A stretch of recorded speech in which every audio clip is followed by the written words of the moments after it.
The comfort of Rangers Ballpark in Arlington was quite evident as the homestand got off to a rousing start.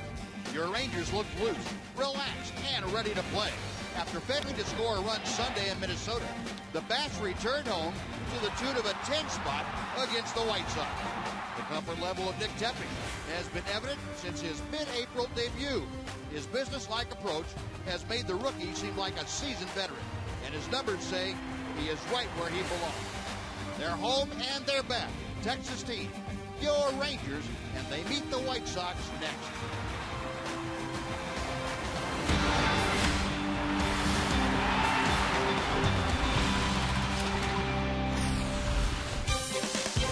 It is another beautiful night here in North Texas for Rangers baseball. The Rangers trying to make it 2 in a row against the Chicago White Sox in Game 2 of this 3-game series. And welcome in, everyone, along with Tom Green, Steve Busby. Delighted you can join us on this great night for baseball, a beautiful Wednesday here at Rangers Ballpark in Arlington. Rangers hope to make it even a prettier night. They send their prized rookie out there, Nick Tepix, and he has been good. He really has, Buzz, and the Rangers are thrilled with the job that he's done. He's done it with a really good sinker, good command of his pitches. He walked 3 batters in the second inning of his first start. Since then, in 19 and the third, he hasn't walked anybody. He throws a lot of sinkers. He gets a lot of ground balls. That's really helped him, a 2.6 ground ball to fly ball ratio. That's scored in the American League. So he's off to a really good start. Rangers are waiting to see what he's got in hand for us tonight. Well, if it's anything like what he's run out there before, it's going to be a special night again here for the Rangers and for Nick Tepix. We'll have the starting lineups and the first pitch for you, Game 2 of this series between the Rangers and the White Sox. Coming up next on Fox Sports Southwest.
Brought to you by Ford. Take the EcoBoost Challenge at your Texas Ford dealer. Ford is the best in Texas. By AT&T U-Burst TV. Check availability at 1-800-PICK-ATT. Rethink possible. And by Progressive. Visit Progressive.com today. Well, great night on hand here at Rangers Ballpark in Arlington. Before we get things underway, let's head down to the field where Emily Jones is standing by him. Well, Buzz, you and Tom talked about the impressive start to the Major League career of Nick Tepesch, who is on the hill tonight. He's not the only rookie making a difference for this team, especially this pitching staff, of course, when you talk about him, Justin Grimm, and even Joseph Ortiz in the bullpen. Performances not lost on their veteran teammates. They had different spring trainings. You know, Tepesch threw the ball extremely well in spring training, showed us a lot of different things that he can do, and Grimm kind of had a tough spring training, battled through it a lot, and didn't throw the ball really the way he wanted to. But they both came in here ready to pitch. They're very competitive, and Grimm has made improvements from last year, and Tepesch just showed us what he's capable of. Ian Kinsler with tonight's Geico quote of the game, and the performances, especially of these two rookies now in the starting rotation, even more important considering the news concerning Matt Harrison today. We'll get to that a little bit later in the show, guys. All right, Emily, thank you. So Nick Tepesch out for the start here this evening. Comes in at 2-1 with a .253 earned run average. Alejandro De Aza leading things off, and he takes outside ball one. But check out the Budweiser scouting report for Nick. 4 starts, nice record. 2-1, .253, 39 ground ball outs to 15 fly ball outs. There's his sinker right there that De Aza laid off of.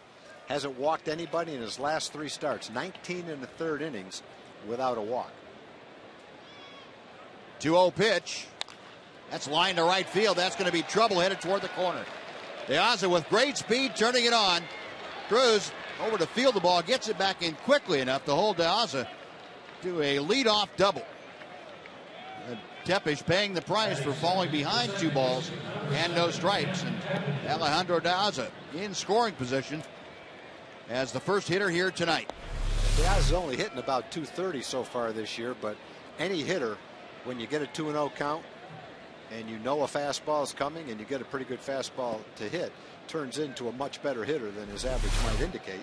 And last year he was about a .280 hitter. So a pretty good leadoff hitter for the White Sox. Been around for a long time. Getting an opportunity last year and this year to be an everyday player. Well, here's the second baseman, Jeff Keppinger, who's back in the lineup tonight. He takes inside for ball one. Keppinger missed the last 4 ball games. He had some back spasms, and that kept him out of the lineup. And he's back in there tonight, hoping to be able to make it through the ball game.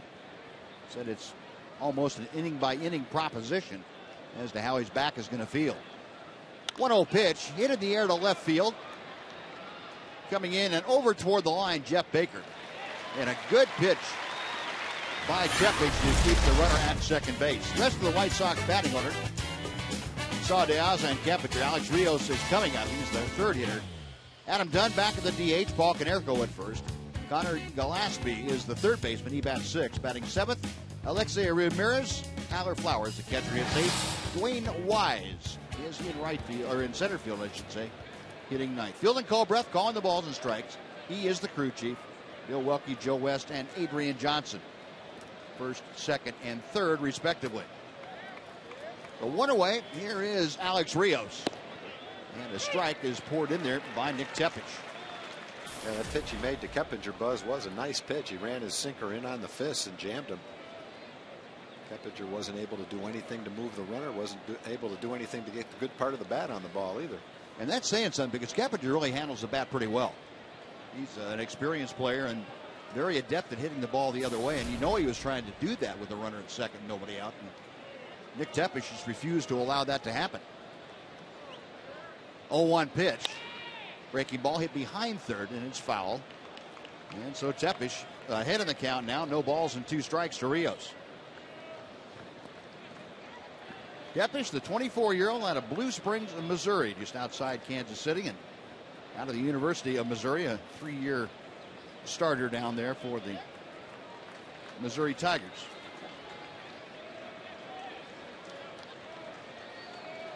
Right-hander will check second base. Back to the plate he comes, and the breaking ball is a little wide. 1-2 now to Alex Rios.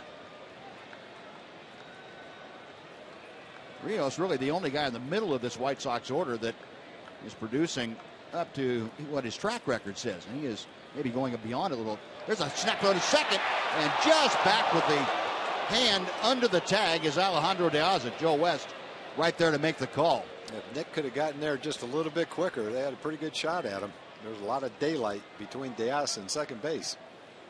It's a play you don't see nearly as much anymore, that inside move by a right-hander. And you're right, Tom, it was there. Yeah, I think if he came around with the intent to throw it immediately, they might have had him. Alex Rios spoils a pitch out away from him. Still 1-2. The throw was on the money. It got down there where Kinsler needed to have it to make the tag. A little closer than it looked like from up here, too. Great camera shot showed how close it really was.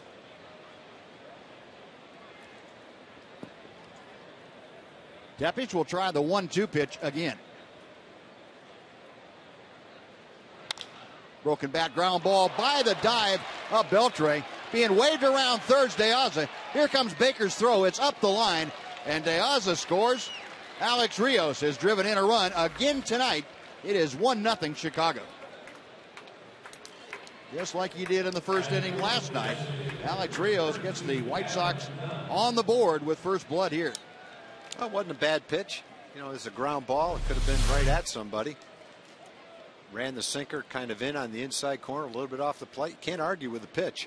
If you're throwing that kind of a pitch, it's not a swing and miss kind of pitch. It's the kind of pitch you want to get a little ground ball, and he got it. Unfortunately, it found a hole. So 1 in, 1 out, and 1 on. And here's Adam Dunn, who homered to left field last night off of Tanner Shepard. And it was a swing and a miss. That pitch boring its way in on the big designated hitter. Dunn, some unusual numbers to say the least. 148 his batting average, 6 home runs. Out of the 13 hits he has this year, 6 of them have left the ballpark. To right field, backing up a bit. Nelly Cruz still going back. That ball carried a little further than Nelly thought it was going to, but he makes the grab. And back to first goes Rios. There are now 2 outs for Paul Konerko. Yeah, I don't think Dunn hit it all that well, but he's so strong it looked like he did. Now Skaggs will give you the Ranger defense here tonight. The commercial mowers of Skaggs. Baker, Gentry, and Cruz left, center, and right. Moreland at first. Kinsler, Andrews up the middle. Beltre at third. Soto behind the plate for the second straight night. And Nick Tepes is on the hill. There's Giovanni Soto. A.J. Przinsky. Ron Washington said A.J. spent a lot of time last night on the bench, giving it to the White Sox players, coaches, whoever he could find to ride from the bench. Wash seemed to think that A.J. was so miserable having to be on the bench because of the injury that he had to take it out on somebody, and he chose the appropriate folks. Tepes with a pitch to Konerko, and it's a bit high for ball 1. And talking about A.J., we were talking to Hawk Harrelson, the great White Sox announcer, and Hawk said, you know, he knows A.J. very well from when he played for the White Sox and also way back to when he was in high school. He says A.J.'s the smartest, one of the smartest players he's ever been around. Huh. So that's a pretty nice compliment. Sure is. From someone been in the game as long as Hawk has. Snap throw to first, and they got him. Now Alex Rios taking an extra half step off, and Nick Tepes nailed it. So that'll do it. The pickoff ends the inning, but the White Sox get a run on 2 hits, nobody left. We'll go to the bottom of the first. The White Sox won. The Rangers coming up on Fox Sports.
Inning with the White Sox hitting.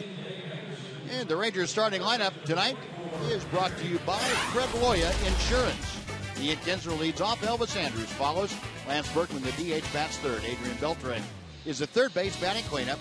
Nelson Cruz in right field. Jeff Baker bats sixth. He plays in the left. Mitch Moreland is at first base, batting seventh.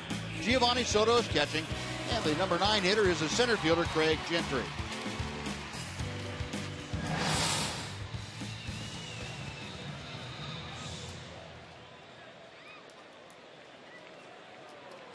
And we'll look at the scouting report for lefty Chris Sale.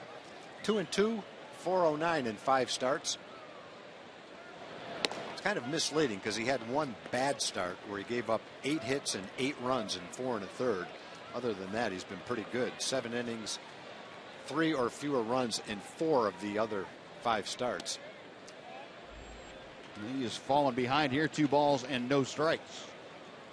He's got a great arm, and last year we saw him pitch a game here against the Rangers where he had anything but his best stuff. And he pitched a good game by just pitching. And Kinsler shoots that 2-0 pitch the other way for a base hit. So both starting pitchers fall behind the leadoff man, 2 balls and no strikes, and give up a base hit. Kinsler a single, Daza a double. Look at the White Sox defense tonight. Daza is in left field, Wise in center, Alex Rios in right, Canerco back at first, Keppinger and Ramirez up the middle. Gillespie is the third baseman. Tyler Flowers behind the plate tonight, and the 6'6" left-hander Chris Sale is on the mound. The other thing about Sale is so far this year left-hand hitters are 1 for 27 against him. Rangers only have 1 left-hand hitter in the lineup tonight. That's unusual for their lineup. Mitch Moreland is the only lefty in the lineup, and he had 3 hits against left-handed pitchers last night. Elvis Andrews takes a knee-high strike. It is 0-1.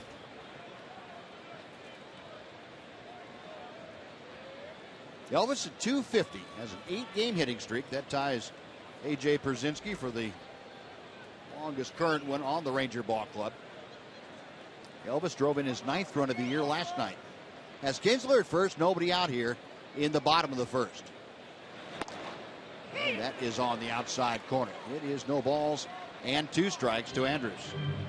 When Sale uses that delivery to the plate with men on, no one's going to be stealing second base against him. Pretty quick, isn't it?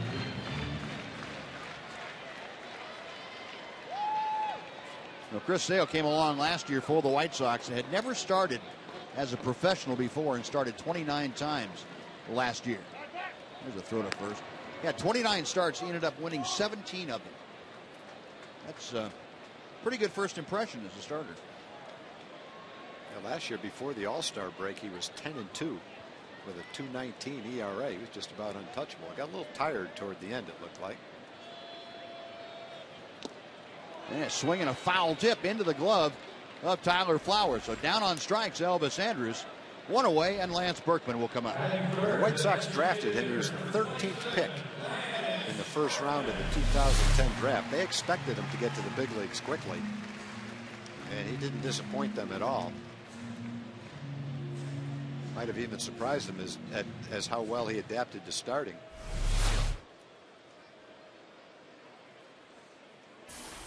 That game against the Rangers, he was throwing below 90 miles an hour. He's a kid with a mid-90s fastball, but that day he didn't really have his fastball, but he pitched well enough to beat the Rangers.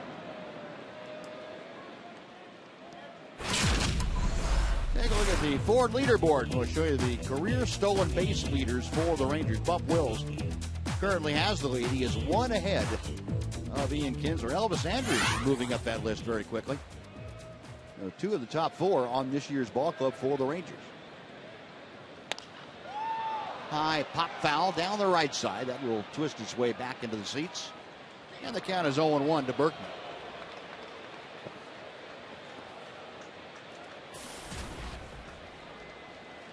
Lance Berkman, either by a hit or a walk, has been aboard in all but 2 games this year that he has played. He has walks in 8 of his last 11 ball games. He's tied for 4th in the American League with 17 walks as Ian Kinsler checks in at first base. Long look by Sale. And Berkman again, pop foul on the right. That will be back and out of play. It's 0-2. Rangers winning last night's game 10-6.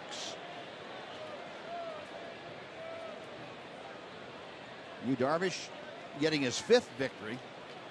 Became one of only 6 Ranger pitchers in history to have a 5-win April. Ended up 5-1. And he was voted the player of the month. There's a throw to first.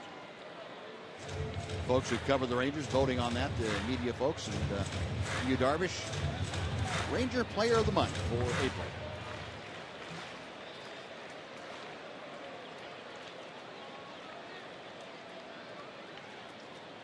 No balls, 2 strikes. Sale to the plate, up and in. That fastball straightens up Berkman. It's 1-2. Ties the team record with those 5 wins, and he leads all of Major League Baseball with 58 strikeouts. How about that, opponents? And this is after giving up 7 hits last night. 170 the opponent batting average.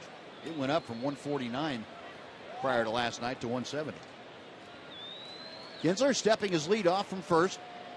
1-2 the count to Berkman.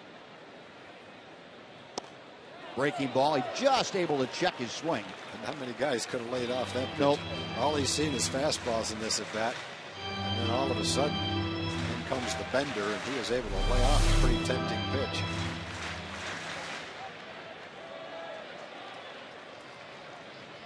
Well, that's some kind of bat control. It really is. Might be the first breaking ball he's thrown today. Now the 2-2 to Berkman. In the air to left field to Aza. Back a bit over to his left. That's out number 2. Kinsler retreats to first. He'll be there with 2 outs now. And Adrian Beltre coming up.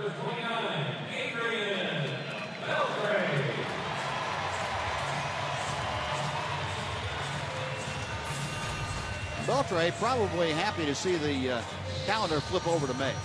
Didn't have, by his standards, a great month of April, but he did finish it off in style. Had a 2-run home run last night.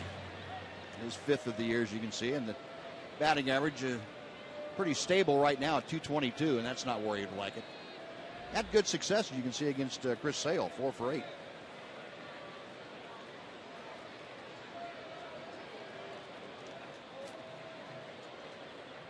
Sale checking in with Tyler Flowers as the signing once, and the left-hander checks first. And the fastball tails to the outside corner for strike 1.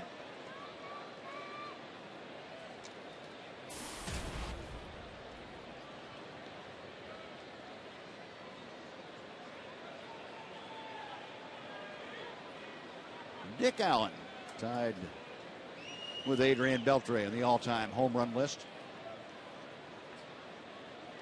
Look out, breaking ball down and in, and it gets away from Flowers. Well read by Ian Kinsler, and he scoots down to second base on the wild pitch. I don't know how that ball avoided hitting Adrian Beltre. He just skipped rope right over the top of it, I guess.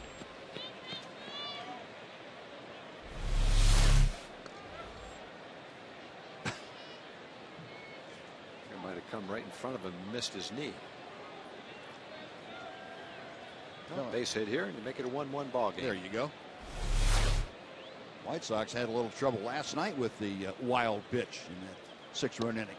There's a good breaking ball that bends back into the strike zone. It's 1-2 now to Adrian. Yeah, it was only 6-4 with 2 outs and the bases loaded when they wild pitched in 2 runs right before Adrian's 2-run homer. So they were big wild pitches in that game. Give the Rangers a little bit of distance.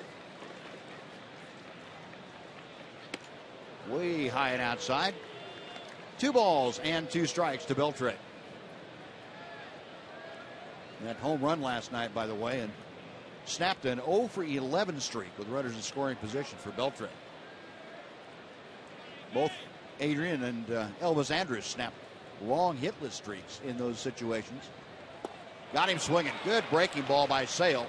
And that'll do it. A couple of strikeouts in the inning. The Rangers get a hit, but Strand won.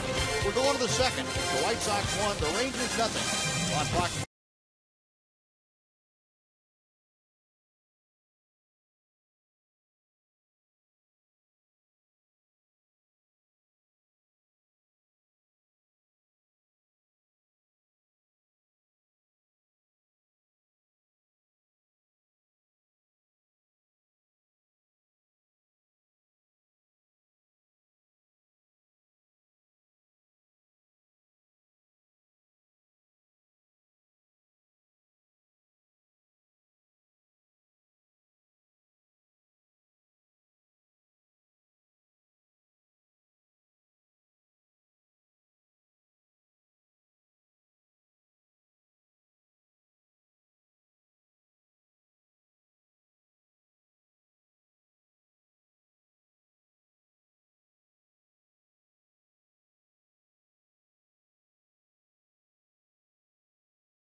I appreciate it, Buzz. Fans here enjoying Dollar Dog Night tonight. There you go.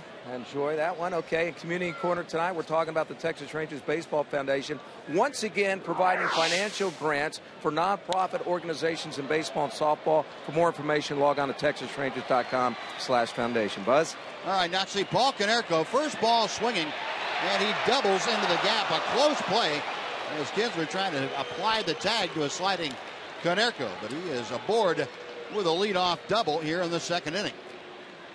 That you get thrown out on that ball, boy, and it is taking you a long time to get to second base. That was a long semi-line drive all the way in the gap in left center field. Konerko got a pretty good pitch to hit. That ball never got in on his fists.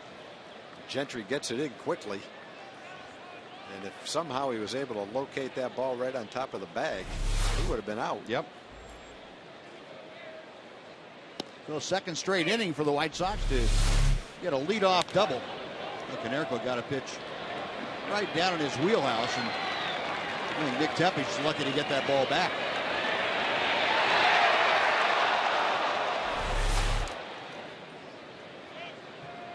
Connor Gillespie at the plate, and that pitch is lined to center field. That's going to be a base hit. Gentry will get it back in quickly. Stopping at third is Konerko. Well, back-to-back hits to open up the second inning. First and third, the situation with Alexei Ramirez coming up. Nick Tepesch looks like command within the strike zone for him is a little bit dicey at the moment. Yeah, Nick depends on good movement with his sinker and good location with it. And he got the one to Konerko right near the middle of the plate. Didn't get it in on his fist, and Gillespie looked like he got a pretty good pitch to hit too. So Konerko at third base, talking with third base coach Joe McEwing. And over at first, Connor Gillespie. Nobody out. Rangers will play the infield back. They'll give up a run if they can turn a double play. Alexei Ramirez, a .281 hitter. Ball one, low and inside.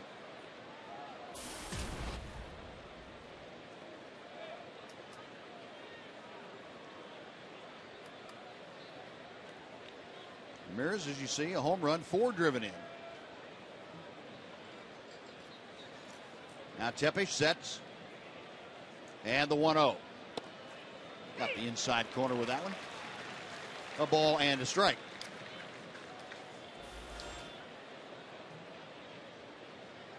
So for Tepesch, a little hot water here in the early going, was able to minimize the damage in the first inning. After that leadoff double, he did give up the RBI signal to Rios, but that was it. Now he's given up a couple of hits to open the second. A good sinker on the fists of Ramirez. He fouls it off. 1 ball, 2 strikes. And Tepesch now in a position where you can try for the strikeout. Man on third, less than 2 out. Or Ramirez, remarkable difference on the road. Much better this year than at home. Some 60 points difference.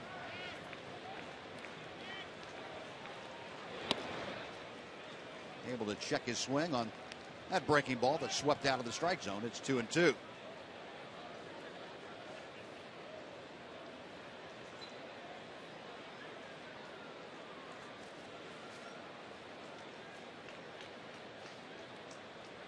Tepesch stepping off the pitching rubber once Giovanni Soto to cycle through the signs again. Right-hander is ready. Tried another breaking ball, and the count has gone full. Well, Ramirez will definitely chase the breaking ball.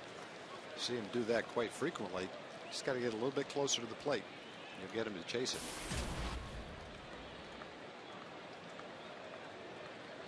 Ramirez, not half the time this year, has gotten the runner home from third. Tepesch, the payoff pitch. Inside, ball 4, and that will load them up for Tyler Flowers. First walk for Nick in over 20 innings. That walk, and Mike Maddox a little concerned right at the moment about his 24-year-old right-hander, Nick Tepesch. Tepish, big sigh. He's back up on top of the hill, going to work against the right-handed hitting Tyler Flowers. Flowers at 177, but he's got some power. Got the bases loaded and takes the breaking ball that stays high for ball one. Flowers 3 home runs, 7 driven in.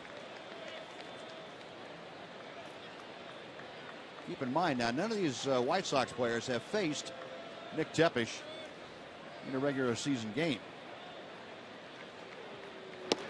Check swing. And the appeal down to first base. Yes, he did go around, says Bill Wucke. That's the one he's trying to make to Ramirez right there, just a little bit off the plate. Might have gotten him to swing at it. And he definitely swung at that pitch. A ball and a strike. Tapper right back to the mound. Almost. Well, close. The second for one. The return. They get the double play. The run scores. Canerco down the line to make it 2-0. But a very important 2 outs here in the second inning. Yeah, in that situation, you'll trade a run for 2 outs.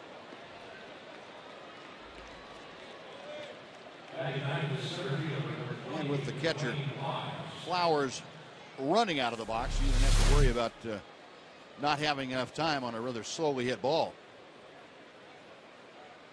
No, 6-4-3, the double play, and on to third base goes Gillespie.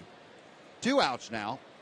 Dwayne Wise, the number 9 hitter, and really the thorn in Yu Darvish's side last night, is at the plate. Takes inside ball one. Wise entered the game yesterday 2 for 22 for the season. He went 4 for 4 with a 2-run home run. This game will make you scratch your head. Thinking about all those things. That was a tough one to predict, especially about an hour before the game when he wasn't even in the lineup. Yeah, Jordan Danks had been penciled in the lineup to play center field and came up with some swelling behind his knee. And they inserted Dwayne Wise, and he had been 0 for 15, 2 for 22, and he went 4 for 4. Down to Moreland. Mitch fields a tricky hop, underhands to Tepish covering, and that'll do it. So again, Nick Tepish able to minimize the damage. The White Sox get a run on 2 hits, and they strand 1. After 1.5 at Chicago 2, Texas nothing. Fox Sports Southwest.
Shorts. Just text your answer to go on Twitter, I should say, and hashtag FS, and then your answer. And we will pick your answer, put it on the poll, and we'll have the results for you later on. Almost identical to what happened last night. Rangers trailing 2-0 here in the early going. And Nelly Cruz slaps one out of play on the right-hand side. And the count moves to a ball and a strike. White Sox tonight, though, scoring 1 in each of the first 2 innings. Last night it was 2 in the first. Chris Sale back out to work the second after giving up a leadoff single to Ian Kinsler in the first. But that was all the damage the Rangers could do. 2-1, the count to Cruz. 306 the average. 6 home runs, 20 driven in. To right field, Alex Rios backpedaling a couple of steps. Out number 1. And that'll bring up Jeff Baker. Boy, Baker had a night last night against Jose Quintana and company. Could have very easily had a 3 home run night. He almost had a big night. Yep. That home run he hit halfway up the hill in left center field. The other ones came right to the wall. Yeah, I thought the second fly, the first fly ball he hit after the home run, went to the 407 mark and about halfway back on the track. Second one right at the 404 mark in left center field. And I thought that ball was out when he hit it. He crushed it. He said he thought he hit that ball as well, if not better than the one that went out of the ballpark. Yeah, he might have just hit it a little bit higher, in which case the wind might have negatively affected it a little bit more. But yeah, he hit all 3 of them. Great. No rip and a miss. Take a look at the AT Uverse reverse replay from last night. There is the one to almost dead center field, right over the camera well up on Greens Hill. 1-2 pitch. Count is even at 2-2. Sale, a tall, lanky guy with all arms and legs, and got to be tough to pick up the ball. Plus, he's got excellent stuff. Fastball reaches the mid-90s. And that's a tough. There's a drive deep to left field. Back is Diaza. Goodbye. That could hit. Jeff Baker, his second home run in as many nights, 3 for the season, and it is a 2-1 White Sox lead. Well, he had gotten the fastball by him, but he didn't get the breaking ball by him. Got it right in Jeff's wheelhouse. Got out in front of it and launched it. Baker forcing the Ranger lineup, boy. How about 8 for 16 this year against left-handed pitching? That's pretty good. Not bad, huh? Well, Baker now 3 home runs, 6 driven in. Well, a good extension right on that breaking ball. It just never got down and in. Now here's Mitch Moreland. And Chris Sale has been really tough on left-handed hitters, and Mitch Moreland has been really tough on left-handed pitchers. At least lately. And he is 3 for 3 last night. Breaking ball is outside. When you come from that kind of 3/4 to sidearm angle and you're tall and lanky like that, almost looks like you're letting it go from first base to a left-hand hitter. And then he's got the big curveball to go along with it. Key is to be able to lay off the curveball that's not in the strike zone, which is a lot easier said than done. 5-game hitting streak for Moreland, as you see, a .500 hitter. Chop that foul off of his front foot. He's going to do that foul tip 2-step a little bit. Now Wendy's presents, now that's better. Yeah, you can say that about Mitch Moreland. 6 for his last 10 trips to the plate against left-handed pitching. And that's after starting the season 1 for 19. And, you know, there was a hint of it, too, during spring training, because Mitch purposefully was allowed to hit a lot against left-handed pitching in spring by Ron Washington. He pitches inside. It's 3-2. And Mitch really got comfortable, he said again, and Ron Washington took notice. He said, yeah, he can hit left-handers. There's not a doubt. And to me, there's no doubt that he can, because he's got a good short stroke and he's strong. There's no reason why he can't hit lefties. Payoff pitch is outside, ball 4. There's the pitch that's hard for a left-hand hitter to lay off of. And Mitch did it. The guys with big swings are, I think, more susceptible to that pitch. But Mitch has more of a compact, short stroke. And over his career, that should be to his advantage hitting against any kind of a pitcher, really. So Moreland draws the first walk issued by Sale tonight. That followed the solo home run of Jeff Baker. Now Giovanni Soto will step in. First pitch to him, good breaking ball, and it's 0-1. Soto, 158 with the average. Took an 0 for 3 last night, although he did have a walk and scored a run in that game.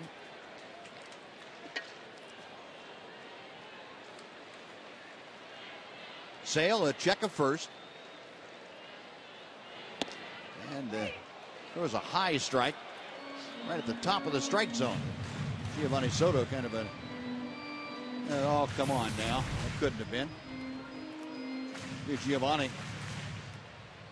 Not really getting that swing where he wants to. It's difficult. Last night and tonight, first 2 games that he started this year back to back. 0-2 the count. Little looper out into right field. That is falling in a hurry. It's down for a base hit.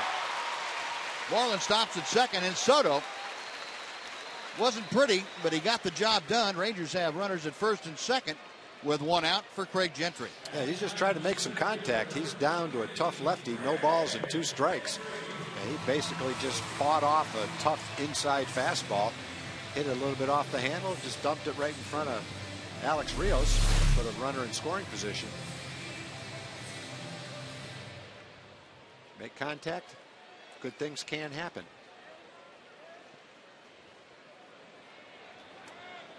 Soto's looping base hit, the second, or make that the 3rd Ranger hit of this inning, the 4th of the night. It was right the first time, 2nd of this inning and 3rd of the night. And Gentry takes strike 1. Greg at 209. Couple of runs driven in. He has Mitch Moreland out at second, carrying the tying run in this game. We're playing in the bottom of the 2nd inning. 1 ball, 1 strike.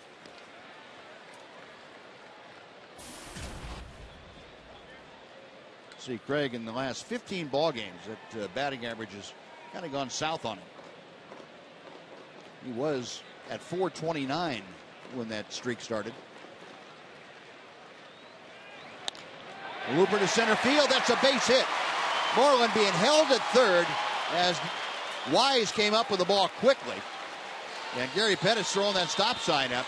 But that loads the bases with 1 out and the top of the Ranger order coming up.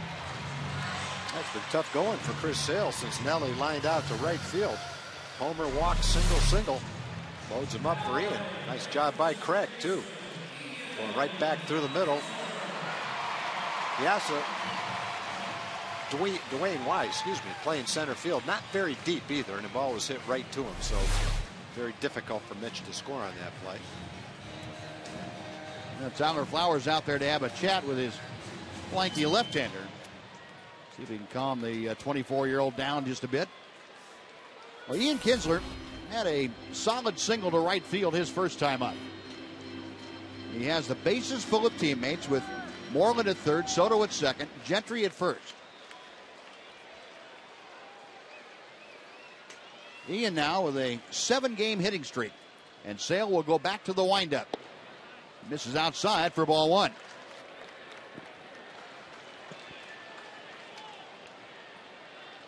Ian 2 RBI in last night's game. Now has 16. And that is second in the American League for RBI by a leadoff man. Takes that breaking ball that's inside. And it's 2-0. Alex Gordon has 17 in Kansas City. He is the top RBI man as far as leadoff hitters go. Well, good spot for Ian. He's seen a fastball, he's seen a breaking ball, he's ahead in the count 2-0. Same as he was his first time up. Sale back to the plate. Kinsler a drive. Hit deep to left field. Going back, Piazza. He's at the wall. It's off the wall. Moreland scores. Being held at third is Soto, as he was tagging at second just in case. But the Rangers have tied the game on Kinsler's single off the scoreboard in left. Nice job by Ian driving that 2-0 pitch. Most of the time with the bases loaded and a double off the wall, you're going to get 2 runs instead of 1.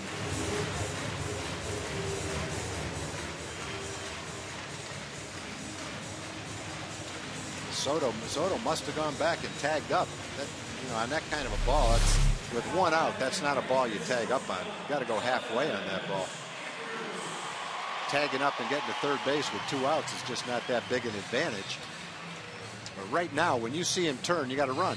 It's over his head, and if you're halfway, then you probably score. Yeah, you can see on that shot, Soto kind of caught in between. He was leaning back towards second. Yeah, there's no reason to go back to second base to tag up, because if you're halfway and he catches it, he can't get it back in until you get back to second. So you have to go halfway, at least halfway on that ball. And the second he turns his back to the ball, then you try to score, in which case he would have scored. Well, the Rangers have tied it in the second, and they still have the bases full and 1 out. And Elvis takes outside. He's ahead in the count. 2 balls and no strikes. 26 pitches in the inning now for Chris Sale. So he has run into a buzzsaw here in the Ranger half of the second. Robin Ventura, the White Sox skipper, said, when is this going to end? 2-0 pitch. And that is outside. 3 balls and no strikes. Almost have to make him throw 2 strikes right here. Either that or a 3-1 pitch has to be perfect. This crowd getting into it now. 3-0 delivery. There's a strike, and it's 3-1. Well, Elvis, we told you last night, got a big hit with a runner in scoring position, breaking an 0 for 12 streak. And he has the bases full of teammates now. Sale okays the sign, the left-hander to the wind. The 3-1. Out of play to the right. Good rip at a 3-1 fastball by Elvis.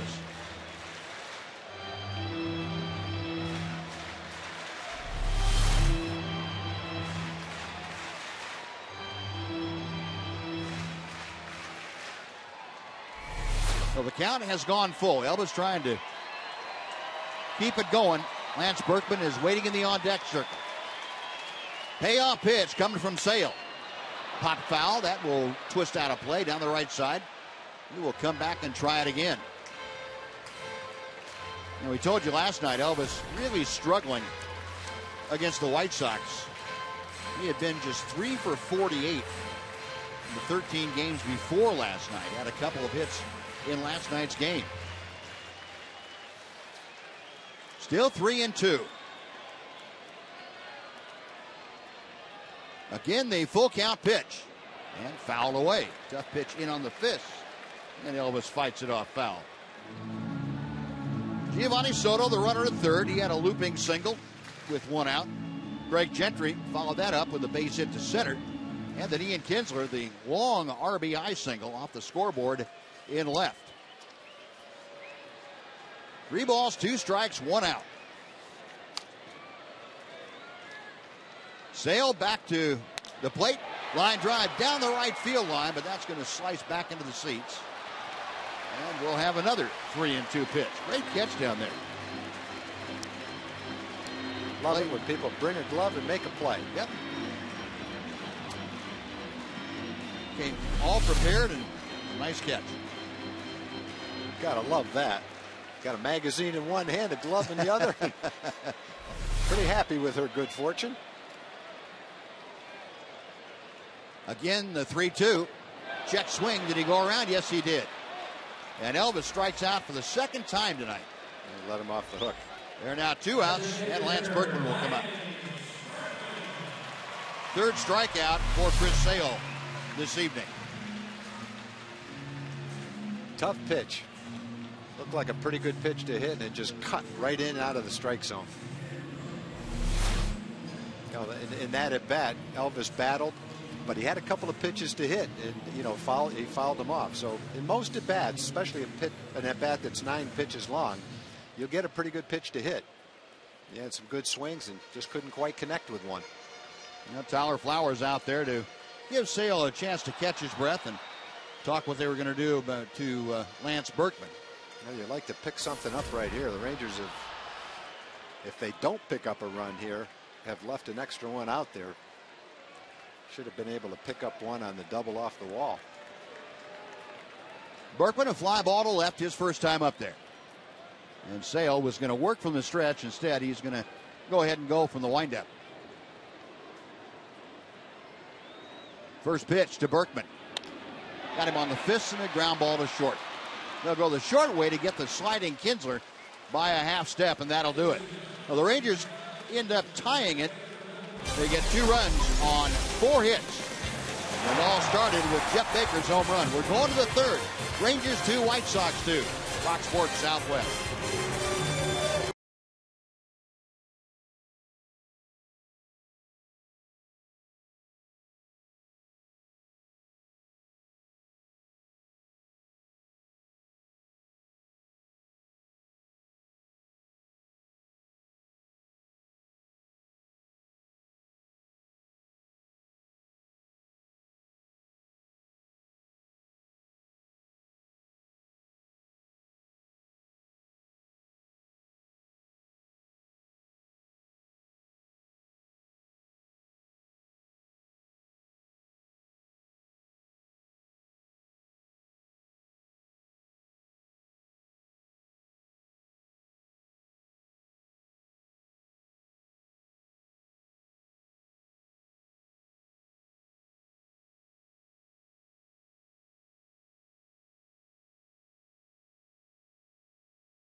Baseball everywhere you go.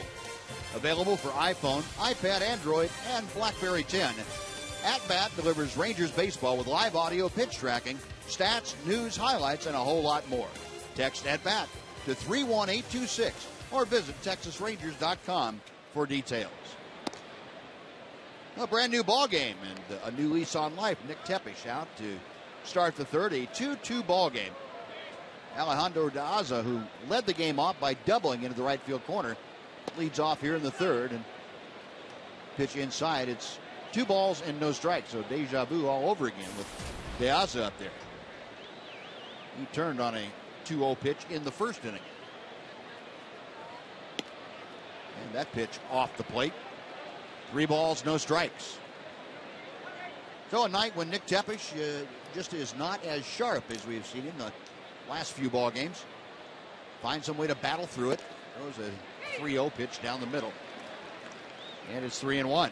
You can tell by the strike ball ratio, 17 strikes, 15 balls. That's not a normal ratio for Nick.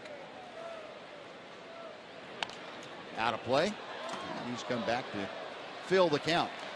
A night like this is really a night, as you look at Jeff Keppinger in the on-deck circuit, really a night when you need to depend on a veteran catcher like Giovanni Soto.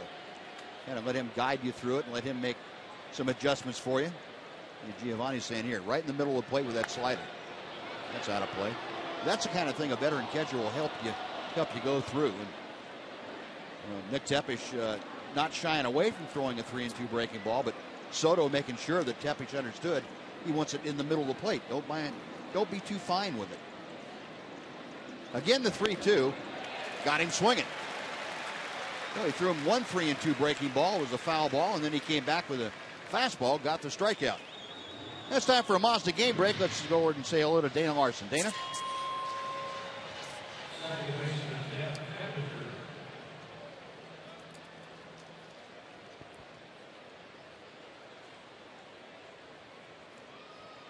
All right, Dana, thank you. Here's Jeff Keppinger, who flied out to left field. And he takes a breaking ball for strike one. Keppinger was up there with De Aza at second base and nobody out in the first. And Keppinger did a good job of making him pull the ball for the out. He's gotten ahead of him here. No balls and 2 strikes.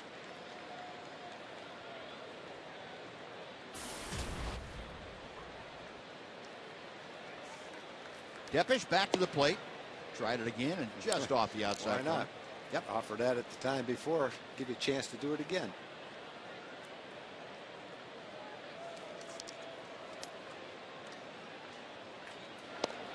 Inside, 2-2. Boy, that's some intensity right there. Yeah. Studying these players. Either that or he's looking at somebody's dollar hot dog. Yeah, there it is. Good. Yeah. 2-2 pitch. Rolled to third base. Beltre picks it up. Sidearms it to first. 2 gone as Keppinger grounds out. No, base is empty for Alex Rios. Think those two that were in your picture on the left side of the Ranger infield have any fun playing this game? I think they do. I'd have fun too if I could play it like they do. Baseball's fun, but it's even more fun when you're really good. Yeah. Yeah, when you're good and when you're winning. Yeah, when there's nothing you can't do on a field. Great looking, a lot of money, great player, great family. What else could you want? Playing in Texas for the Rangers. You and me as the broadcasters. That's right. Doesn't get that much. Doesn't get any Can't better get any than better than that for them. Yeah. You wouldn't know it by Elvis's face, but there'd be a smile on that face in a couple of seconds. 1-1 the count to Rios. Rios had a ground single that drove in the first run for the White Sox back in the first inning. Hits this one to center field. Gentry started back. The ball hit off the end of the bat, so not carrying all that well. And there you go. Nick Tepish gets a 1-2-3 inning after coming back to get De Aza to strike out to start it off. 2.5 in the books. 2-2 Rangers White Sox. Fox Sports Southwest.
Is brought to you by Ford.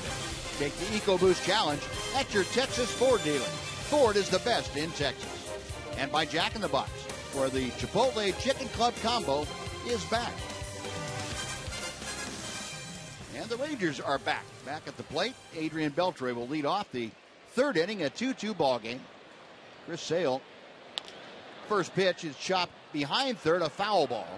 Boy, that was a nice play. Neatly picked up by Connor Gillespie. And then Beltre will come on back. Gillespie, a 25-year-old who came over from the Giants before spring training. You see that the ball is foul, and very nice pickup by Gillespie. So 0-1 to Adrian.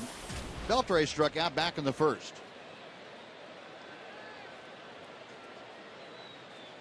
Sale back to the plate. This one will not be foul. It's into the glove of Gillespie and on to first. That is out number one. Let's go down and say hello to Emily Jones again, Em. You guys have been talking a lot about the Rangers offense of late and the new Rangers hitting coach, Dave Magadan. Thought it was interesting in a radio interview he did today talking about how he's less of a teacher at this level and more of a student.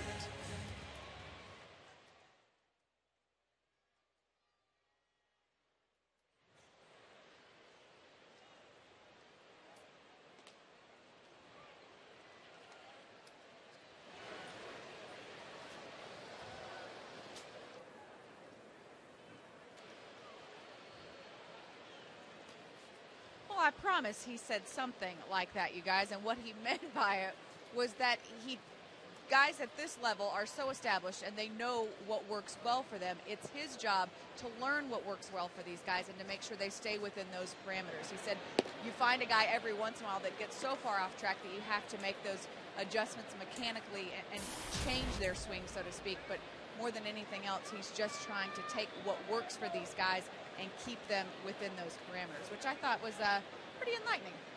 Thanks, Em. Yeah, that really is true, and I think the good coaches at the major league level are the ones that understand what a player looks like when he's successful, and when he gets away from that, whether it's hitting or pitching or anything, when he gets away from that, he has the ability to help that player get back to what he was before. Yeah, I don't think there's many hitters that want a hitting coach to come up to him and say, hey, look, we got to make some major changes here. In other words, what he's saying is you're not going to be able to be successful the way you're doing it, and now we have to change. Now, that may be the case for a selected few, but basically that's not a real positive thing for a hitter to hear. Nice to hear that that's not the way Dave approaches it. Out of play to the right, and Cruz with a 3-2 count. Yeah, it stands to reason that most guys don't need a major overhaul on it because they had to do something to get to the big leagues in the first place. They wouldn't be here. Yeah. And if they need a major overhaul, then think of how good they must have been just doing what they were doing. Breaking ball, call strike three. Boy, Nelly double clutched and couldn't pull the trigger as Sale gets his fourth strikeout of the night, and they're two gone for Jeff Baker. It's almost the pitch that Baker hit for a home run. Just caught the inside corner.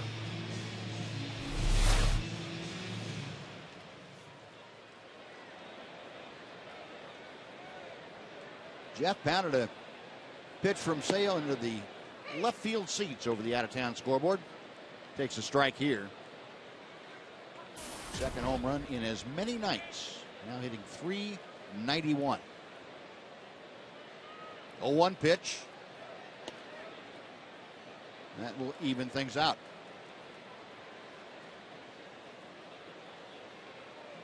Baker now with hits in 6 straight starts. He's gone 8 for 18 over those starts. 2-1.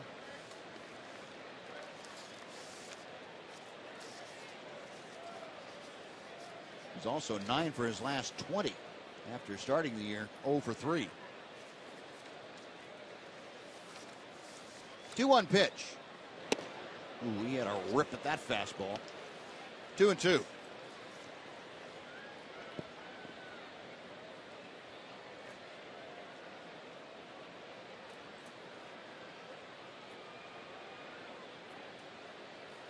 Sale back to the plate. Got him swinging. Up the ladder, moving away, and back-to-back strikeouts. 5 in the game for Sale. Rangers go down 1-2-3 fashion first time tonight. We're going to the fourth. Rangers 2, White Sox 2. Fox Sports Southwest.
Apiece. Want to remind Little Ranger fans out there, you can become a junior Ranger. That's right.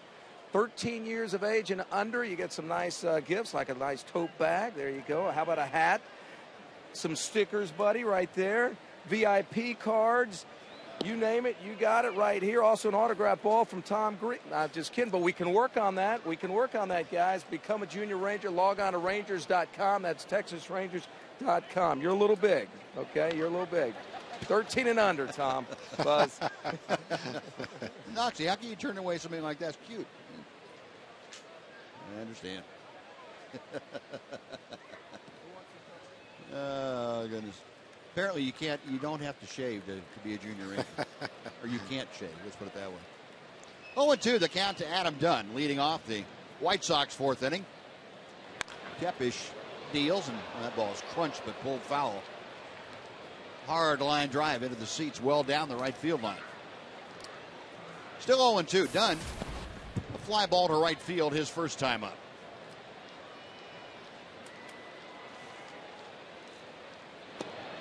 Just a little bit low, the off-speed pitch. A ball and 2 strikes. Tepish about ready to throw his 48th pitch of the night here in the fourth inning. Dunn, Konerko, and Gillespie. Another ball pulled foul by Dunn. Nick Tepish able to settle down last inning and retire the White Sox in order. First time tonight he had done that. He's retired the last 5 that he has faced. Working on Dunn with a count of 1-2. Now 2-2. Dunn's been up 89 times. He struck out 32 times. Diaz has been up just a little bit more than that. He struck out 32 times too. Up and in, and the count has gone full. Yeah, you're kind of seeing what Dunn does. Dunn does strike out a lot, but he doesn't swing at a lot of bad pitches. He'll also take a walk. Might strike out 200 times and walk 100 times, which is what he did last year. Payoff pitch from Tepish. Pulled out into shallow right field where Ian Kinsler is stationed. On to Moreland, and that is out number 1. So right into the teeth of the shift, and Dunn can't beat it this time. He makes the U-turn at first, and it'll bring up Paul Konerko. Nice 3-2 curveball.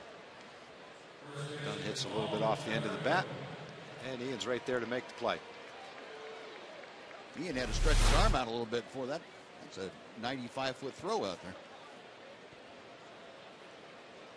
One away, Konerko led off the second inning by doubling into the alley in left center. Came around to score the second White Sox run tonight. Teeks outside for ball 1. Konerko at 242 with the average. Now has a 6-game hitting streak on, so he's starting to heat up. Rip and a miss. The breaking ball. Konerko, all time for the White Sox, really moving up in most of the categories. Home runs, he's second. RBI, he's second. Third in games. Right on down the line. He has probably been as consistent as you would like to see. And you look at the home run, the active home run leaders. Konerko 4th, followed by Adam Dunn 5th. The 2-1. And that's a bit low. 3 balls and a strike. Amazing. He's played on some very good teams in Chicago and some teams that really struggled, and he really hasn't changed much. Same consistent guy. There's a breaking ball that's outside. Ball 4. Well, Konerko takes a 1-out walk. That's the second walk issued by Tepish tonight. Connor Gillespie will come to the plate. Well, as we saw last night and saw tonight too, one thing about having Konerko on, you know he's not going to steal a base for you. No, that would be an upset. And his wheels are one thing that have deteriorated. Gillespie, single to center, his first time to the plate. Rangers looking for that 2 ball up the middle. Strike 1. Deal on the inside corner from Tepish.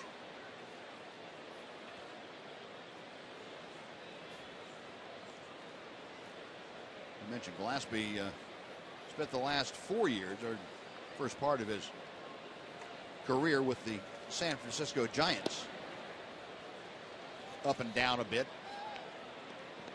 Didn't get a chance to break into that lineup for too long. He came up originally in 2008. Then in 2011, 2012, he played a total of 39 games. 29 games, I should say, with the Giants, and it was dealt to the White Sox this spring. Off the fist, pulled foul outside first. Darryl Boston, the first base coach, getting out of the way. And the count moves to a ball and 2 strikes.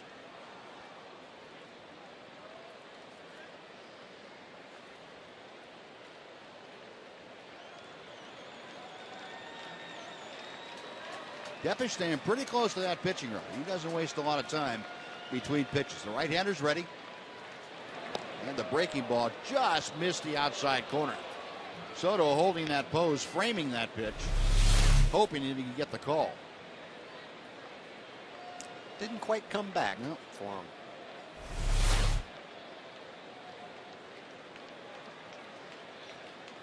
Well, the count is even at 2-2. Is, let's try that changeup here. How about that? And it floats outside, and the count has gone full. So that does give Robin Ventura the option of starting Konerko at first base if he should choose. But I don't think that's going to happen. Robin said, no, I'm not going to push that.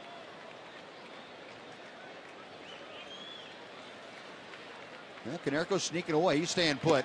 Swung on and missed. Good high fastball from Tepish, who records his second strikeout. 2 gone for Alexei Ramirez.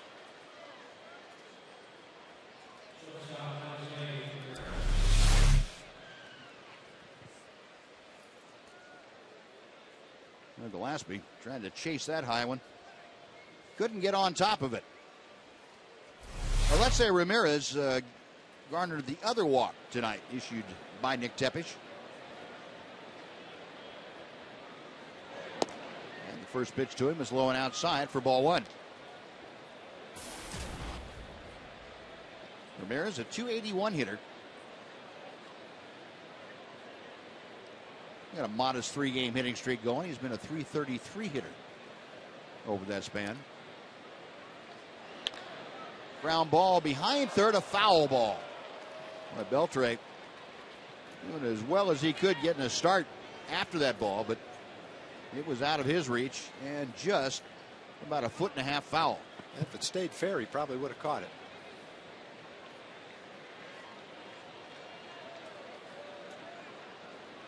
A ball and a strike now to Ramirez. Ramirez hit safely in 20 of the 25 games that he has been in with the White Sox this year.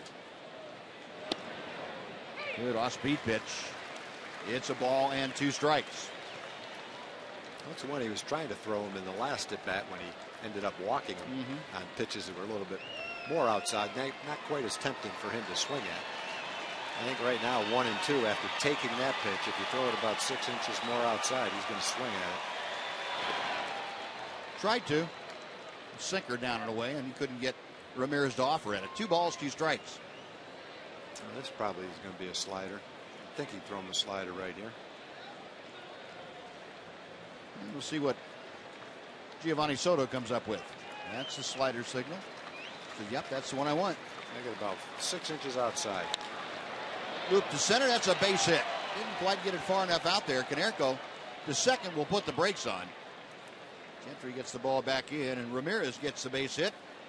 So 2 on and 2 out for Tyler Flowers. That's just missing your spot right there. That's not where he's trying to throw it. Ramirez he's not a guy that'll walk generally. He's kind of a wild swinger. He'll chase the breaking ball away. But instead of getting it down and away, it catches the plate and stays up. And he's able to get right near the middle of the plate. He's able to get the bat on it and hit it pretty well into center field.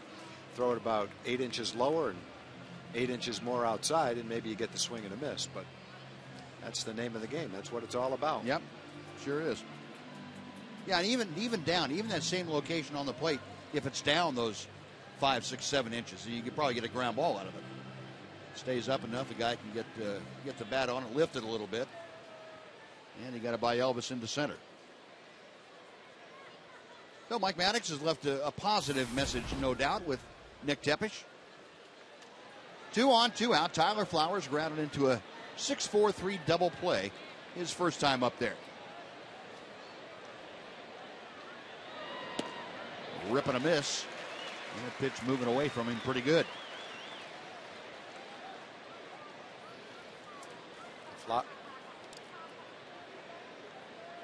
See, one reason why the White Sox are last in the league in runs scored. They're last in runners in scoring position hitting. Flowers has struck out.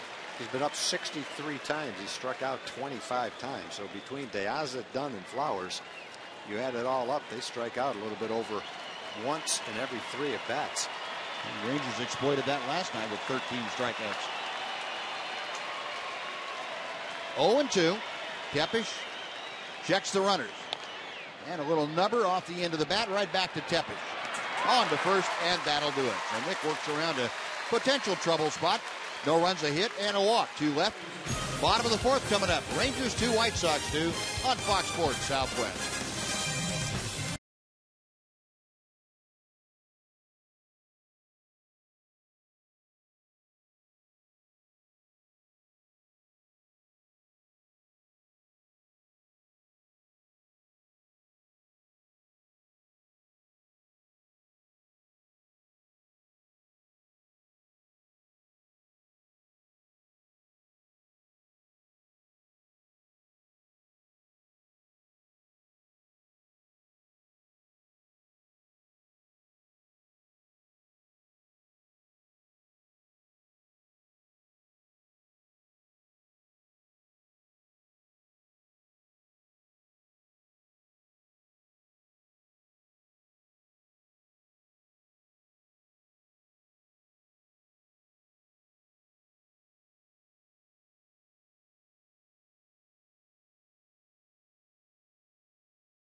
For Chevy hometown kids, it's not about the score, it's about the experience. A lot of kids out here on Noah and Ryan Dollar Hot Dog Night enjoying the evening. 2-2 the score. Rangers and White Sox knotted up. Everything is even. Hits, runs, and errors. Very comfortable night, and apparently the last comfortable night here for the next couple. Might be a little chilly tomorrow night. Sounds like it might be down the 40s. Mitch Moreland starting things off. Bottom third of the Ranger order to face Chris Sale. And Moreland a chopped foul tip. It is 0-1. Moreland drew a walk, and a very critical walk. He came around to score the second run of that 2-run Rangers second. Jeff Baker had homered right before Mitch, and Mitch worked a very tough walk against Chris Sale. And 3 straight singles brought him home. Breaking ball, that comes in the front door. 0-2.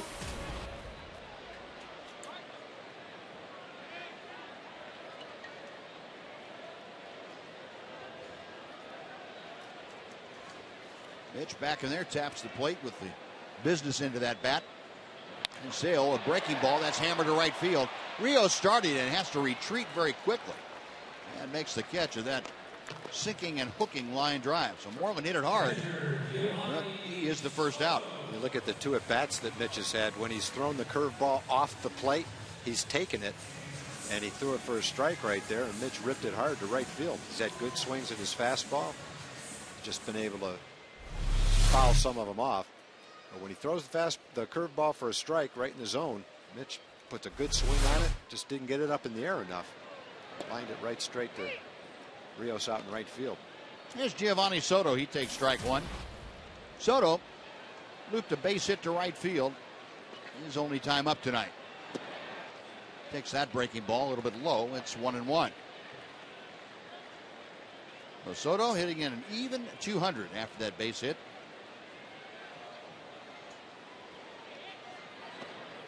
Another check swing, and again the pitch is low. Yu Darvish, Ranger Player of the Month for the month of April. That's his view from that far end of the Ranger dugout.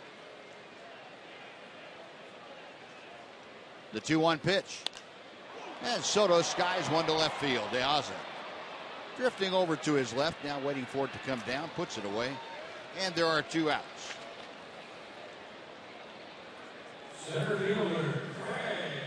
So Sale has retired the last 7 that he has faced, and now Craig Gentry will come up.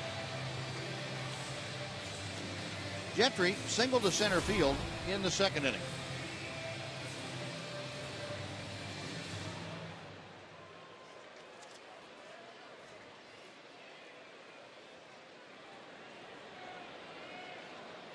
Sale's first pitch. Tailing fastball that nips the inside corner for strike one.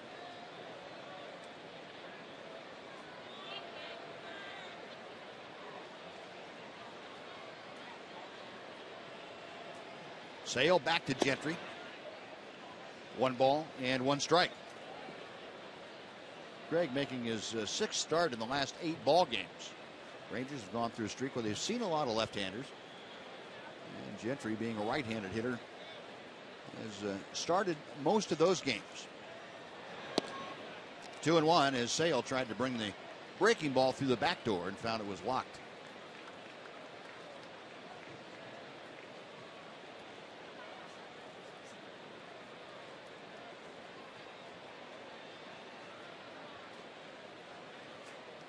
Now time called momentarily, and Tyler Flowers will reset the signs.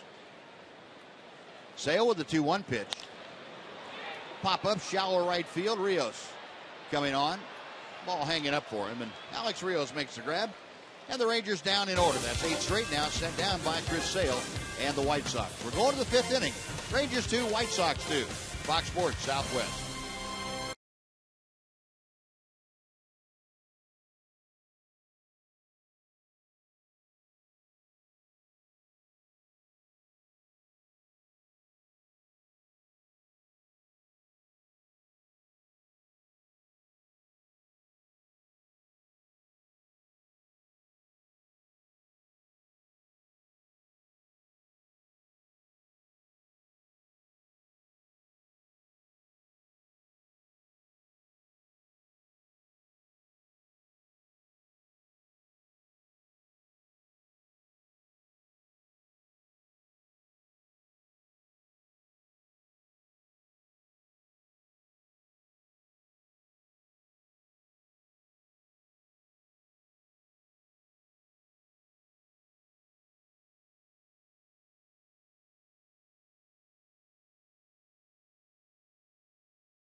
Our Fox Sports Southwest games.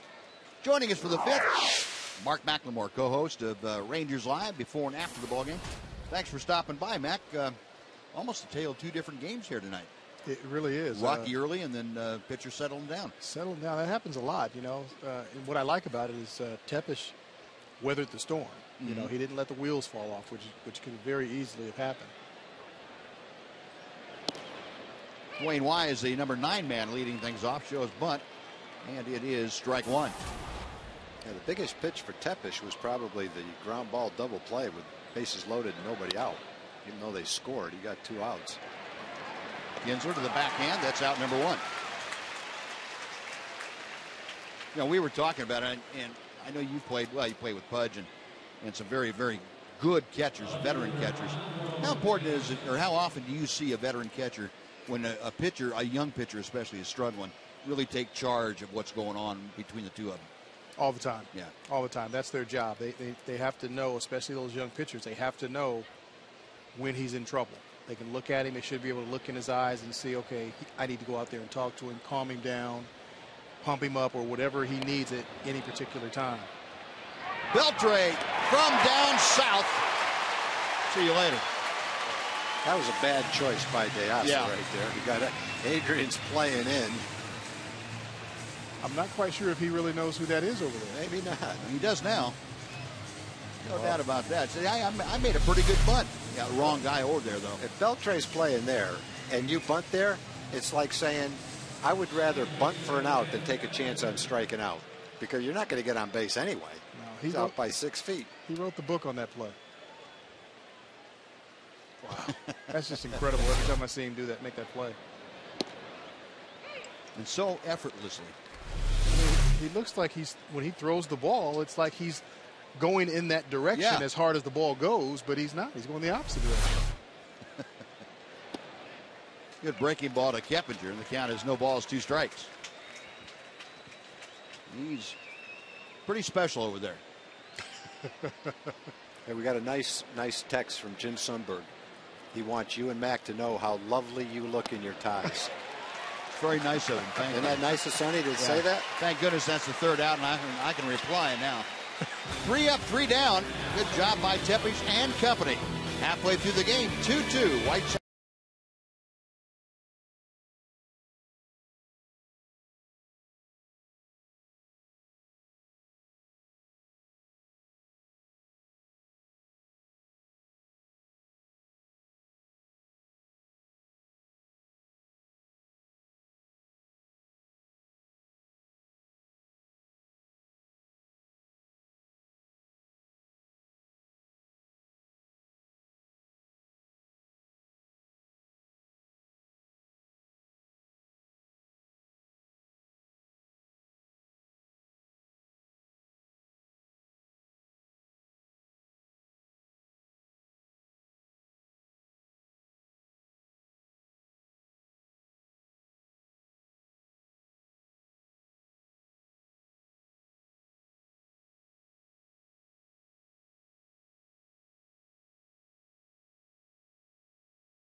It's Texas' original jackpot game, available at your favorite lottery retailer. A nice crowd on hand. A very pleasant evening out here at Rangers Ballpark. A 2-2 game. The crowd looks to be in the neighborhood of 30, maybe low 30,000s here tonight. 30. There was 40,000 here last night. Had a big walk-up and saw a big Ranger win, 10-6. Here's Ian Kinsler to start off the bottom of the 5th inning. And takes the pitch for strike 1. Kinsler, perfect night so far. Pair of singles after the second single. Should have been more. He drove one off the wall in left field with the bases full. Only credited with a single because everybody else didn't run. Our freaky fast Jimmy John's delivery. That ball got out there in a hurry. Kinsler had second base in his mind. He figured he was going to be there no matter what. And then he realized, nope, there's somebody already there. I got to stop. Just outside, 1 ball, 2 strikes.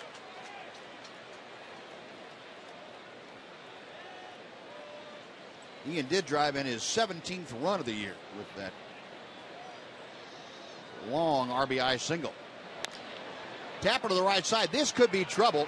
Keppinger gets rid of it in a hurry and just does get Kinsler for out number 1. Time for a Mazda game break. Once again, here's Dana Larson. Dana?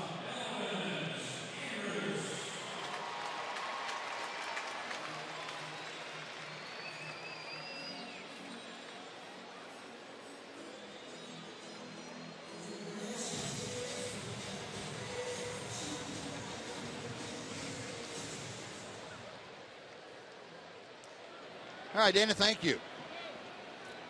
So the Rangers, at the moment, 2.5 games ahead of the Oakland A's. Here's Elvis. First ball swinging, grounds 1 to short. Ramirez on to Konerko, and very quickly, 2 gone.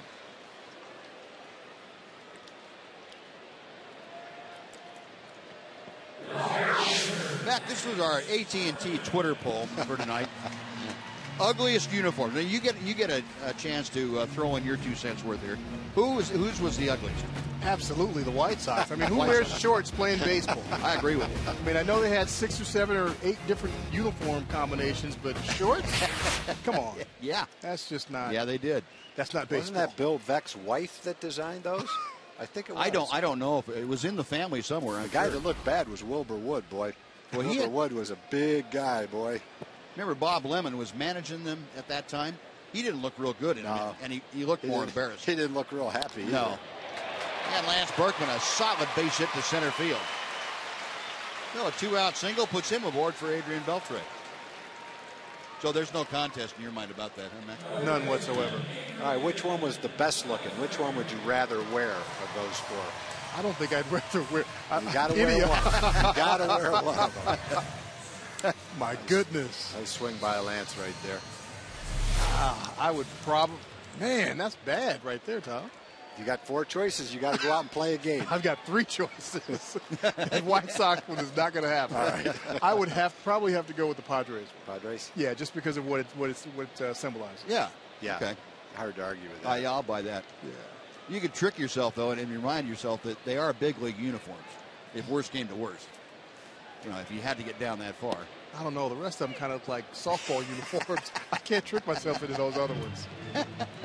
That Astros one, man, that was colorful. Oh, and see, I didn't even think that was the worst Astros one. I thought the one that was kind of a pale brown that had all the colors on it. You know, it was, I don't know, was it a road uniform or Sunday uniform? As a matter of fact, I think I wore that one. Did you? Yes, I think I did. Yeah, that was not real attractive. No. Yeah. The Padres brown wasn't real good looking either. That one too. Yeah. I grew up watching that. That was not good. That was not good. Looked like the uniform should have been washed. You know, there were some throwback days that I enjoyed, especially early in my career, but as I went through and kept playing longer and longer, it started bothering me when the throwback jerseys were jerseys that I wore. Yeah. Adrian Beltre thought he had time, and that wasn't the case as Field and Colbreth called him out. And Adrian's talking to him. Here comes Ron Washington to make sure that his third baseman stays in the game. Adrian pleading his case. It's not going to do any good. He has been called out. We'll take a look at the replay of this first. Adrian just putting the hand up, asking for time, and walking away, thinking that Field and Colbreth had granted time. And Colbreth says, nope, I didn't do it. And he called strike 3 on him, and that is going to do it. Mac, thanks for joining us. We'll get you after the ball game. See you later, 2-2 the score, on to the 6th.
is brought to you by the all-new Mazda 6. When you change everything, you change everything.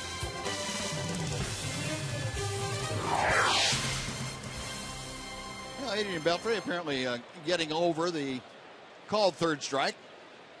He thought he had been granted time, and he's back down at his post at third base. The umpire doesn't have to give you time, and I think in the umpire's judgment, what he was probably saying was, by the time Adrian called timeout, it was too close to the pitcher getting ready to deliver the ball, and he just didn't give him time. Yeah. Yeah. I think if Adrian had to do it all over again, he might call time, and when he didn't hear time, he'd still be in the box ready to swing. Rios fouls it out of play to the right. Yeah, and that's what you have to do as a hitter. I've heard guys when I'm standing on the mound yell for time, and the umpire wouldn't grant it. He just stayed right there.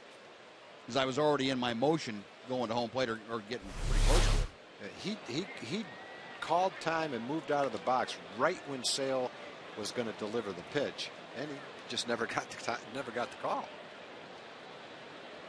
Tepish behind the count now, 3-1. The pitch on the way and up the middle, but that's where Kinsler is.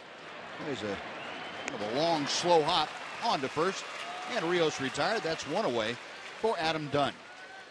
And let's go to Jim Knox once again. Jim? I appreciate it, Buzz. This is the place to be every Thursday and Saturday night during the regular season, section 201 through 209. It's the Kia K-Zone. It turns into that. You get a cool T-shirt, also a Kia K card celebrating every Rangers strikeout. So section 209 through 201 through 209, this is the place to be, the Kia K-Zone right here. All right, Jim, thank you. First pitch to Adam Dunn, a bit low with the off-speed pitch. Dunn is flied to right and grounded to second base. Or grounded to shallow right field, whichever. That's where Ian Kinsler is stationed, about 40 feet out on the grass in shallow right field. There's the T-shirt, the K-Zone, Kia K-Zone shirt.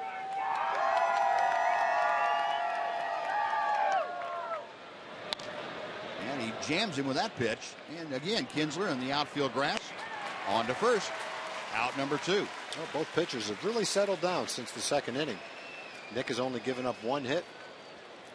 Sale has only given up 1 hit since the second inning as well. Sale's pitch count was over 50 after 2 innings. Nick's was a little high too, but they're both manageable now. Both settling down, pitching nice ball games. And Tepish starting to get the signature ground ball for outs. He hasn't had a fly ball out since the third inning. Either a strikeout or a ground out. The base is empty, 2 away for Paul Konerko. A walk and a double tonight. He scored the last run for the White Sox back in the second after his leadoff double. And he takes a fastball for strike 1.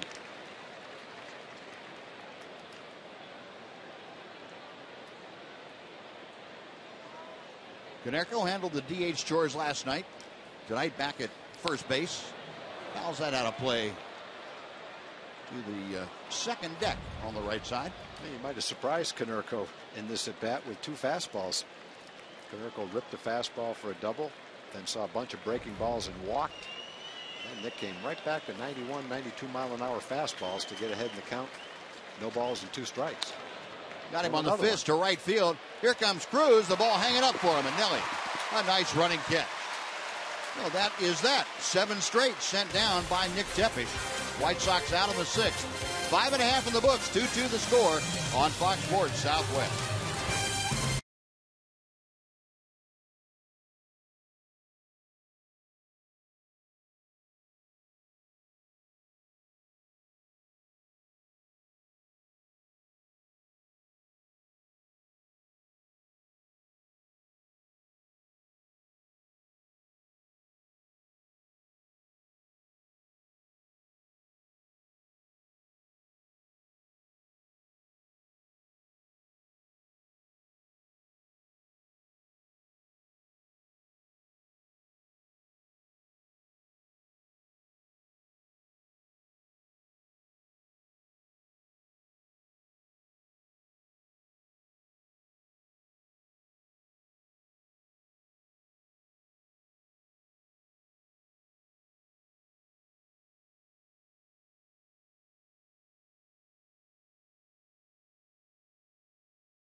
Sonic. Tonight's jackpot is worth $100 and dinner for two at Sonic Drive-In. Tonight the Rangers are hitting for Patricia Powers from Saxe. And if a Ranger hits a grand slam during the inning, Patricia Powers from Saxe will win $25,000. You can register at any participating Sonic restaurant. And we had a winner last night, and Nelly Cruz looking for the tie-breaking home run to lead off this inning, and another win on the Sonic slam inning for us.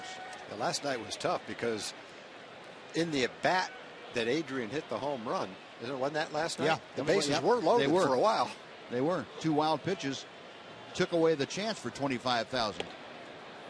Check swing, and count now is 3 balls and no strikes to Cruz.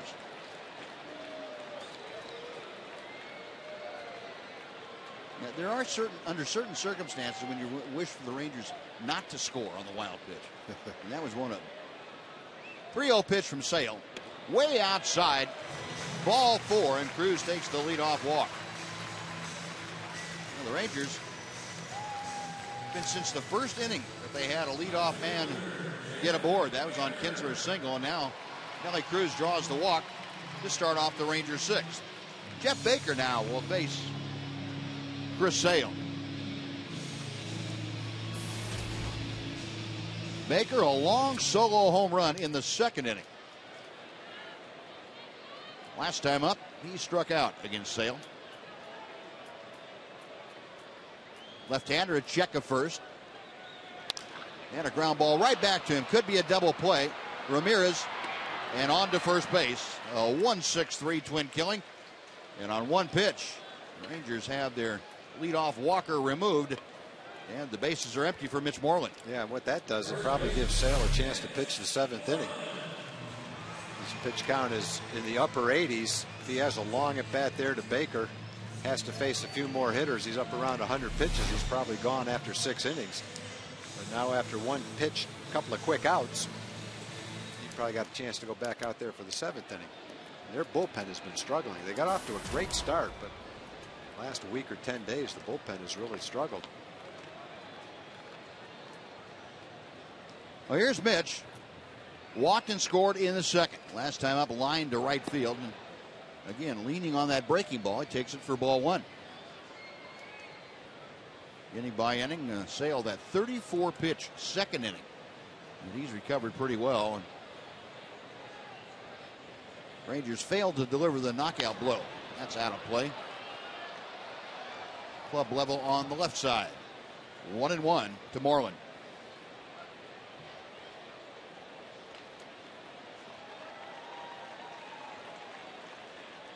.81 degrees at first pitch here tonight. It's down in the mid to upper 70s.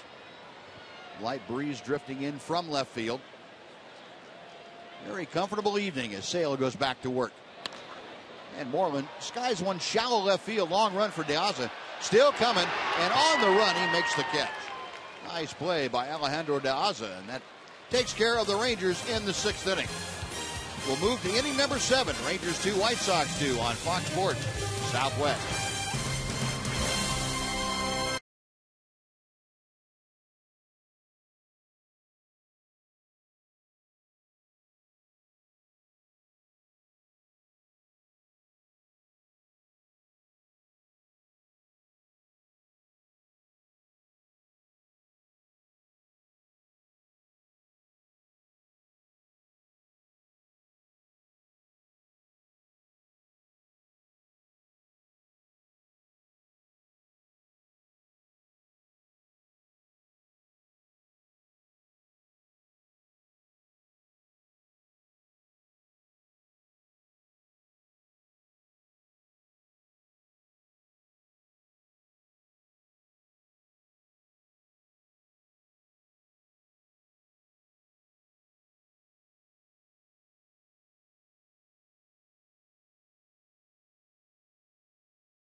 pretty well for himself. Retired 14 of the last 16 batters that he's faced. And Jeff Baker, solo home run in the second. Baker now has been removed as we go to the top of the 7th inning. Got a new left fielder in his place. That is David Murphy. Ron Washington said last night, remember the fly ball that Baker went after in the 8th inning, that he had trouble getting going and stopping. And Baker admitted that his knee isn't quite where it needs to be. You could tell he had to take 5 or 6 extra steps to slow down. Yeah. He couldn't just plant and stop. In fact, if it was a different runner, a different score, probably would have allowed the run to score. Connor Gillespie leading things off. He has a count of 1 ball and no strikes, facing Nick Tepesch for the 3rd time tonight. Gillespie has singled and struck out this evening. 2 runs on 5 hits for the White Sox, 2 runs on 6 hits for the Rangers. And there's a drive hit high in the air, deep to right field. Going back is Cruz. That ball is gone. Connor Gillespie with his 3rd home run of the year, and the White Sox take a 3-2 lead.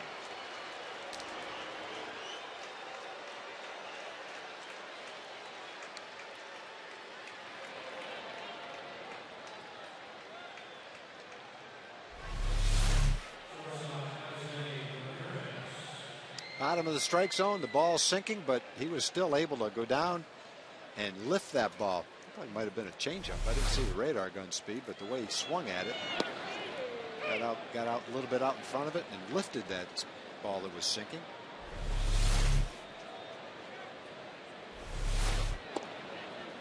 The sinking fastball that's inside to Ramirez. Alexa has been on both times tonight, a walk and a single. This one pulled on the ground. 2 hops into the glove of Adrian Beltre. That's out number 1.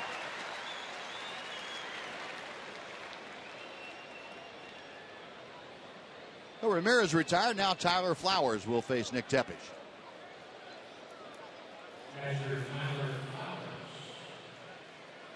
Nick had turned things around very well, getting a lot of ground balls, and that pitch that Gillespie hit out, it was down, but in the middle of the plate. And if you're going to take either down or the middle of the plate, make sure you take down somewhere else.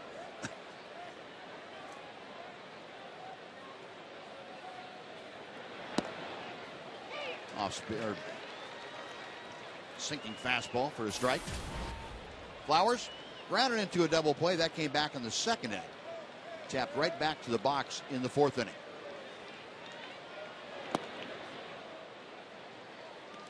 1 ball, 2 strikes.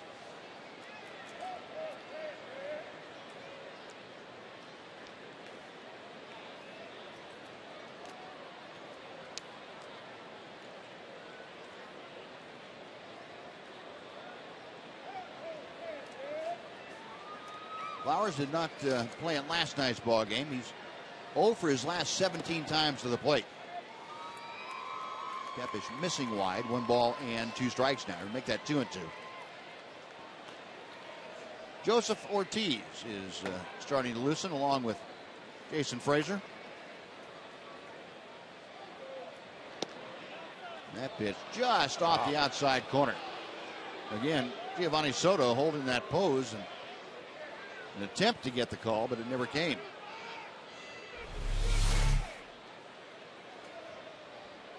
Well, that's pretty. Definitely a callable strike. There's a base hit to center field by Flowers. So he snaps an 0 for 17. 1 out single gets him aboard, and we'll see what Ron Washington decides to do. Mike Maddox gesturing down to the bullpen, see if the folks are ready, if Ortiz and Frazier are both ready.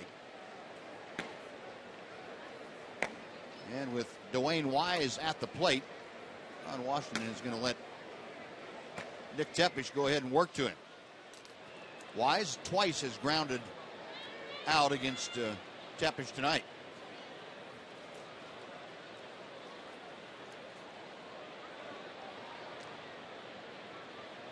First pitch to him.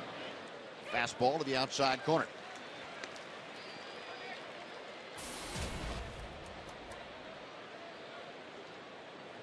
That one home run this year for Wise, a 2-run shot last night in the 6th inning against Yu Darvish. Tepish a check of first, the 0-1 pitch. Good breaking ball, and it's 0-2.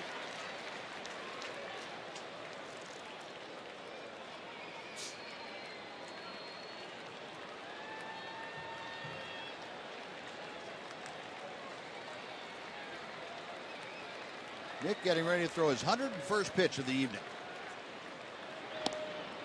Just missed. A ball and 2 strikes to Wise.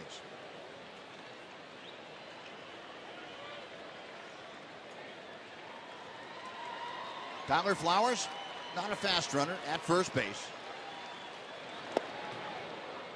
2-2 now as Wise has to dance around that inside pitch by Nick Tepish.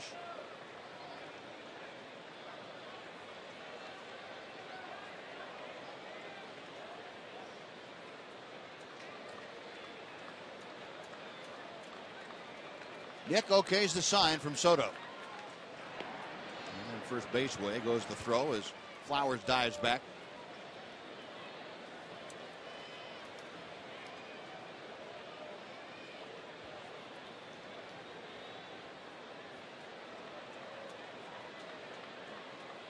And again, the 2-2 pitch.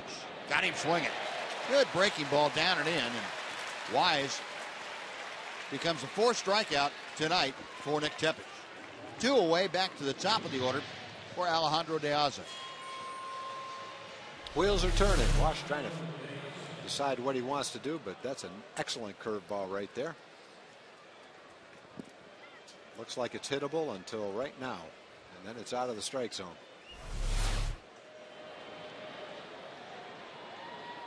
You know what Wash is trying to look out of the potential matchups depending on who he would bring in. He talks about De Aza. De Aza's been up 99 times, and he struck out 32 times. So 1 out of every 3 at-bats he struck out.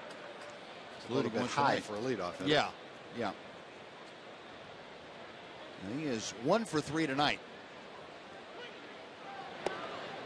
Checked his swing. That a very hard breaking ball.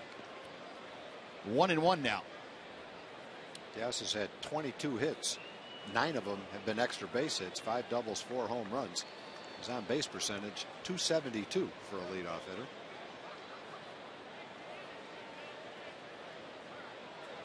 Tepish back to the plate, and he gets a strike to the inside corner. 1-2 the count to De Aza.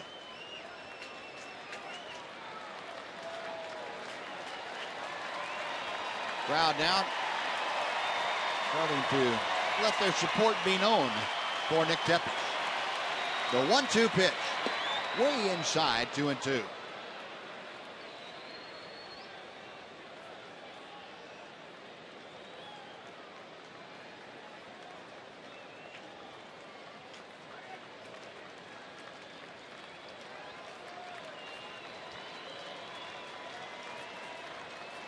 Nick trying to close this inning down right here. And he wouldn't go after the breaking ball, and the count has gone full.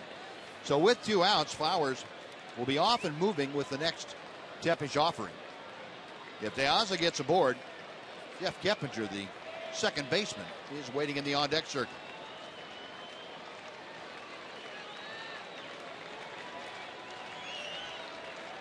Payoff pitch on the way. Well to right field. Cruz is going back. That ball is gone. Alejandro De Aza turns around a 3-2 fastball from Nick Tepish. A 2-run home run. And the White Sox are pulling away. It is 5-2. Yeah, that was just an at-bat that Nick just couldn't make the pitch to get out of that inning. He was ahead in the count, threw some breaking balls that weren't quite tempting enough for him to swing at, and then tried to get the ball in on his fist. He never got it in there. And De Aza, who's definitely a strikeout candidate, gets a good pitch to hit right down the middle of the plate. That cutter or slider just spun, and he's able to hit it out of the ballpark. Just not the pitch Nick was trying to make.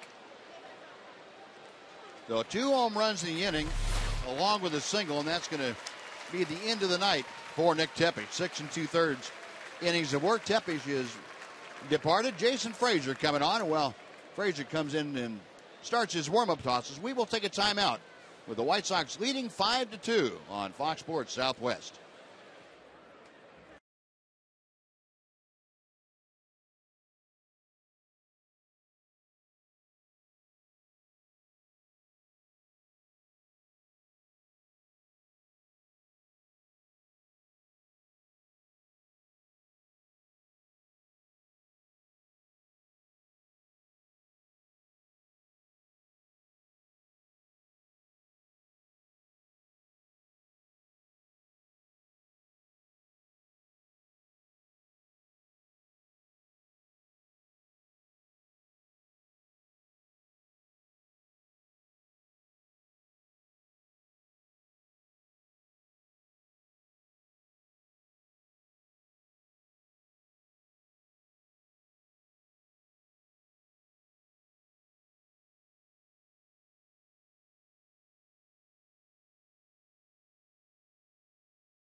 Park. It's coming up Saturday, May the 11th. You can camp out under the stars in the outfield and watch your Rangers on TV against the Astros from Houston. Then hang out for a special screening of the movie The Sandlot. Log on to TexasRangers.com/sleepover to purchase tickets today.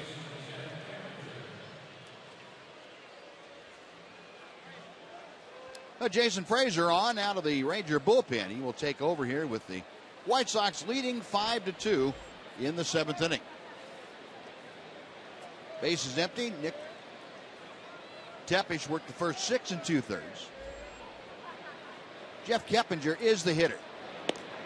And he takes inside for ball 1. Keppinger tonight 0 for 3. You get a look at Jason Frazier's numbers. After a tough first game, he's bounced back nicely. Strike to the outside corner.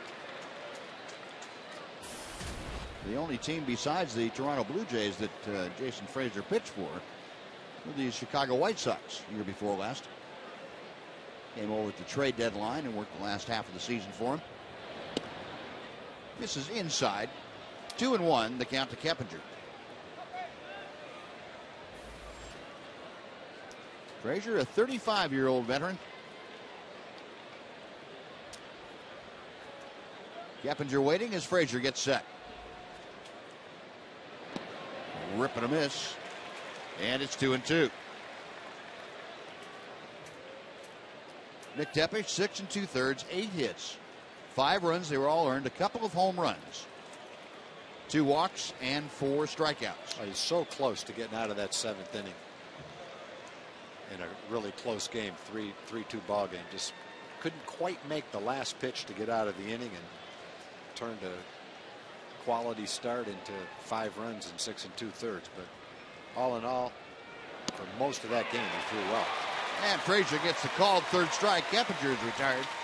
And the White Sox gone in the 7th, where they scored 3 times on 3 hits. We will go to the bottom of the 7th. It's the White Sox 5, the Rangers 2 on Fox Sports South.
here tonight. Chevron would like to show you tomorrow's pitching matchup. Justin Grimm on the hill for the Rangers, the 24-year-old rookie against Jake Peavy, the seasoned veteran. 7 o'clock right here on Fox Sports Southwest, the final game of this 3-game series. 7th inning, Giovanni Soto to start things off. Soto, Gentry, and Kinsler to face Chris Sale. Ball 1 to Soto. Giovanni 1 for 2, a second inning single. He's also flied to left field. And ball 2 drifts outside.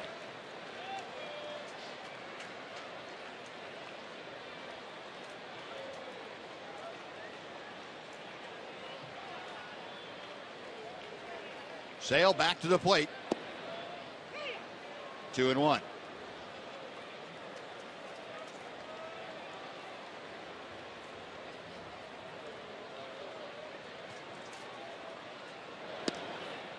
An off-speed pitch. That floats in. 2 straight changeups. Yep. Fell behind. Probably felt like that was a pitch he could throw for a strike. Threw 2 of them in a row. Now the 2-2. Breaking ball. Got him looking. Boy, that's tough. You go to 2-0 and see 2 changeups and a curveball. Kid's a good pitcher, boy. 7 strikeouts now. It's time for a Mazda game break. Again, here's Dana Larson.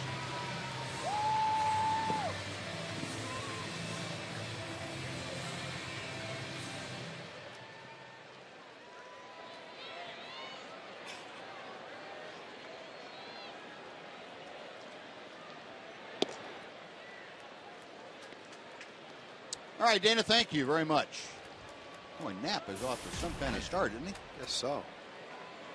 About to prove something. Yep. Greg Gentry 1 for 2 tonight. Takes a strike, and it's 1 ball and 1 strike. Gentry, a second inning single. Also fly to right field. Matt Lindstrom, who we saw last night briefly, loosening in the White Sox pen. There's another fastball strike.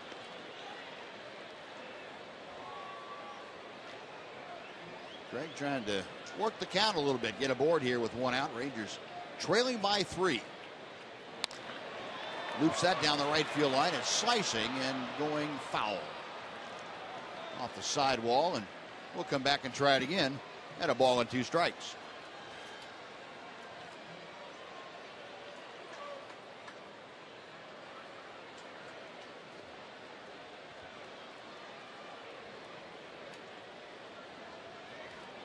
Greg back in the box. He is ready to go. Chris Sale back up on top of the pitching rubber. And the left-hander has the sign he wants. Inside, tried that comeback fastball. Didn't quite come back to the inside corner. 2-2.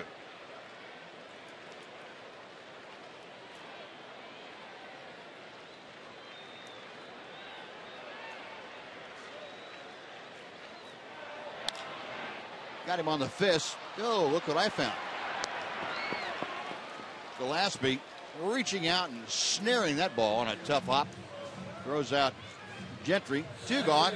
Back to the top of the order for Ian Kinsler. Let's head down and say hello to Emily Jones again, Em. Well, guys, we alluded at the top of the show to the not-so-good news about Matt Harrison. They had to go back in and do another surgery on his back today, a minor procedure to basically correct what they didn't get done the first time. They said it wasn't anything out of the ordinary to have that herniated disc present further problems even after surgery. The new timetable now for Harry is right about 3 more months. Matt Harrison hopes to pitch at some point this season, as do the Rangers, so we'll keep you posted, of course, on his progress. All right, Emily, thank you. I'm not sure that wasn't what Matt wanted to hear or have done, but the big thing is right now, get it taken care of and get him back at 100% whenever that is this year. Kinsler fouls 1 straight back. That evens the count at a ball and a strike. Well, you have to think the Rangers are going to be competitive all season long, and if Matt can come back sometime in middle of August and be available the last 6 weeks of the season, that'd be a real shot in the arm to get a quality pitcher like that back. We'll keep our fingers crossed that that's the case. He worked so hard in the offseason to get ready for the season. It's a shame to see something like that happen. Pitch outside to Kinsler. It's now 2-1 to Ian. Saw the multiple hits leaders. Ian up there right at the top with 13 multiple hit games. Takes that pitch off the outside corner. It's 3 balls and a strike. So with 2 outs, Ian trying to get aboard. He'll be followed by Elvis Andrews.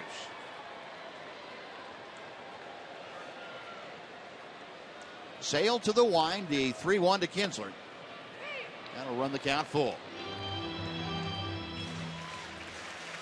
Ian making sure that a good look at that pitch. Make him throw a couple of strikes. Tom, as you've said so often, when it's not a 1-run game, you need to get on base. Exactly. And Kinsler reaches out and pokes one to right field. Rios almost dead in his tracks, waiting for it to come down. Rangers gone in order, so we are going to the 8th inning at Rangers Ballpark in Arlington. White Sox 5, Rangers 2 on Fox Sports Southwest.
Five to 2, Buzz and Tom. Time for the Progressive fan of the game. It's got to be Chris. She made the play of the game in the stands. Second inning, Elvis hits the foul ball in the stands. And Chris, what was going through your mind? I saw the ball off the bat and just put my glove up, and I got lucky. And Dod's the hot dog vendor. Now, you've used this glove how long? Ever since I was a kid. What are you going to do with the baseball? Well, I'm going to set it next to the other baseball I got from Elvis 2 years ago when I was in Boston watching the Rangers. There we go. Well, congratulations. Rangers. Yes, here's the bag. Congratulations, Progressive fan of the game. Way to go, Chris. Buzz? That's great.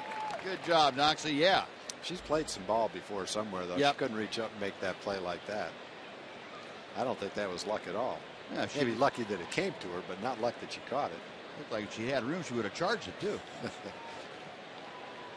Jason Frazier back to the mound, fires a strike to Alex Rios, and it's 1-1 now to the White Sox right fielder. Rios, Dunn, and Konerko here in the 8th inning. See Rios 1 for 3 tonight, an RBI single in the first inning, plating his 13th run driven into the year, and Frazier just missed inside.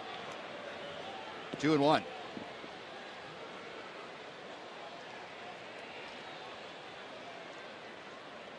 Five runs on 8 hits for Chicago, 2 runs on 6 hits for the Rangers. The 7th inning, big breakthrough inning for the White Sox. He had a couple of home runs.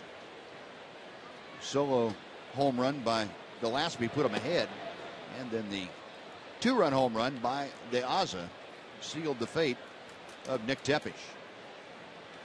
3-1 now to Rios as he's trying to get aboard to start the 8th inning. Frazier came on to strike out Jeff Keppinger to end the 7th. To right center, left center field, moving over to his right. Greg Gentry in there in time to grab it for out number 1, and Adam Dunn will come up. A good pitch by Jason Frazier on 3-1. A lot of times, I think 3-1 and 3-2, 2-1, 2-0. Fastball counts. If you can run your fastball in on a hitter, a lot of times you get guys trying to really jack up for that fastball. And even though it's the pitch they're looking for, in on their fists, a little bit different. Joseph Ortiz, the left-hander, ready if needed in the Ranger bullpen. Ball one to Dunn. Dunn is flied to right and twice grounded out to Ian Kinsler in shallow right.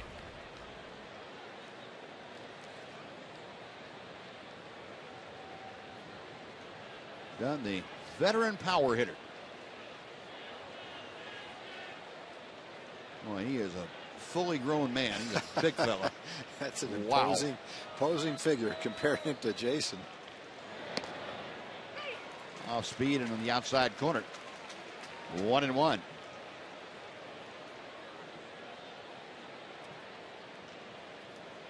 Jason is actually kind of considered a rarity in baseball. A successful pitcher over a period of time who's not very tall for a right-handed pitcher. You see a lot of left-hand pitchers that might be 5'9", 5'10", 5'11", but not too many righties.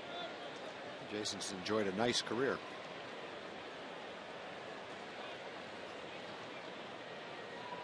Adam Dunn originally came up with Cincinnati back in 2001. He immediately took off. He had 26 home runs and 19 home runs, I should say, in 66 games that year. This one popped up behind home plate. Soto will take a look, but it's back several rows. And the count is 2-2. Dunn then became a fixture with Cincinnati until the 2008 season. He was sent over to Arizona. Didn't fare very well with the Diamondbacks, and the next year signed with Washington. He had 76 home runs in 2 years with the Nationals. Then the White Sox got him, 2011. Got him swinging. And a good job of pitching by Jason Frazier, changing speeds and locations. He gets the strikeout. 2 gone, and Paul Konerko coming up. Change up, tailing away from him. Get done a little bit out in front of it. A second strikeout for Jason Frazier. Yeah, slowly but surely, Jason's rounding right into the form you want to see him at. Got off to a shaky start, giving up a couple of home runs, but since that time, he's been throwing the ball better and better.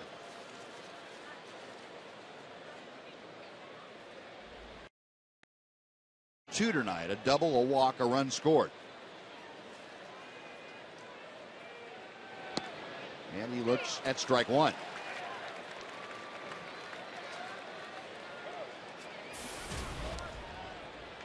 Go back to Konerko's 1999 season, his first with the White Sox. 294 with 24 home runs and 81 RBI, and he has done just about the same, if not better, every year. Couldn't check his swing there, though, and he is down on the count 0-2.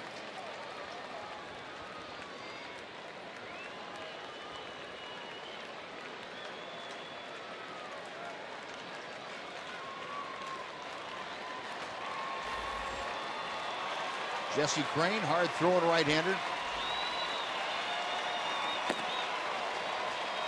Ready in the White Sox bullpen. No balls, 2 strikes to Paul Konerko. Jason Frazier ready to work.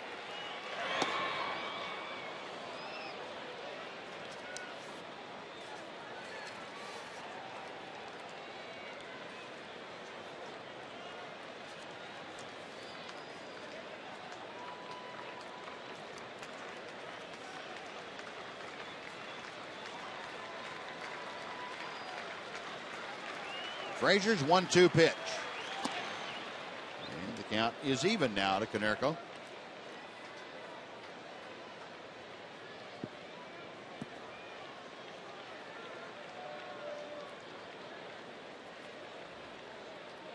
Crowd of 34,677. Right now, they're kind of quiet. They're storing up their energy. They have 2 more Ranger at bats to go ahead and let it loose. Into the hole, Elvis a backhand, and the long throw. Konerko easily retired. So Jason Frazier's retired all 4 that he has faced. 7.5 in the books. It's the White Sox 5, the Rangers 2.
And Sunday, May 19th, will feature a Joe Nathan t-shirt.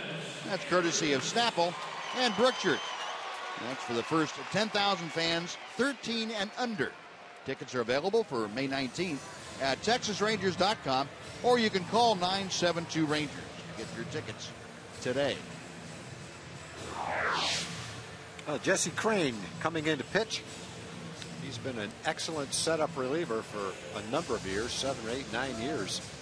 He's been especially tough on the Rangers. They haven't had an earned run off him again in 23 appearances. They've beaten him one time, must have gotten an unearned run against him, but has not given up an earned run against the Rangers in 27 innings. So hard throwing guy with a good slider. There's a slider. Elvis Andrus starting things off. Be Andrus, Berkman, and Beltre, the first 3 to do the swinging against the 31-year-old right-hander Jesse Crane. And ball 2 veers off the outside corner.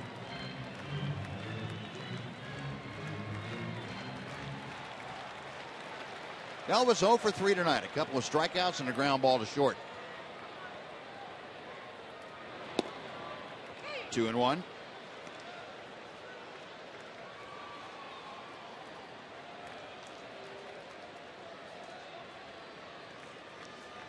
Crane originally came up with the Twins back in 2004. Mainstay of the Minnesota staff for a number of years. Drops that breaking ball in to even the count at 2-2. Jesse Crane, one of those guys that has been a relief pitcher throughout his professional career, dating back to 2002. He has never started a game in professional baseball.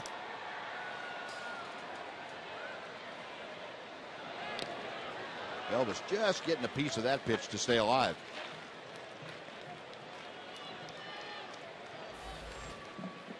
Matt Thornton, hard throwing left-hander, getting ready in the White Sox bullpen.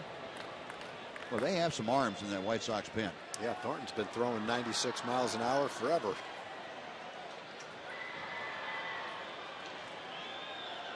Again, the 2-2 on the way.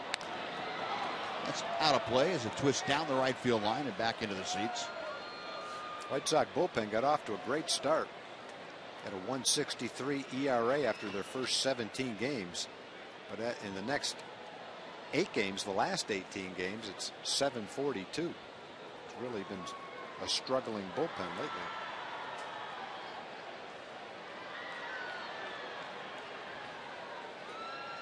Crane okays the sign. The right-hander comes set. And Elvis fights it off foul. Not easy to do with that 95-mile-an-hour fastball in under your fist. But Elvis able to get enough of the bat on to stay alive.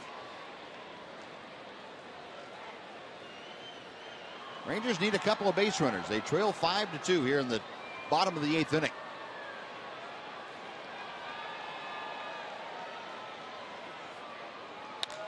Up the middle, that's going to work for Elvis. Just reached out and smacked that right over Jesse Crane's head and into center field, a leadoff single. Now let's head over to say hello again to Dana Larson. Dana? Buzz, thank you very much. Rangers Live, presented by Esurance, is coming up right after the game. Mark McLemore will join me for his expert analysis. Also, we'll have an interesting look at just how good Ian Kinsler has been here at home against the White Sox over his career. And, of course, plenty of reaction from the clubhouse as well as Nick Tepesch and Ron Washington. That's all coming up here. Rangers Live, presented by Esurance, in just a bit. All right, Dana, thank you. We'll look forward to that. Here's Lance Berkman, and Crane immediately goes to work on Elvis at first base. Lance 1 for 3 tonight. Singled his last time up. That was in the 5th inning. First time tonight, he turns around to hit from the left side against the right-hander Crane.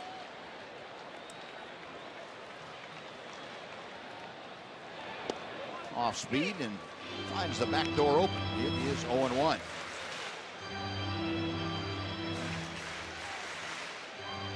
Lance hitting in an even .320.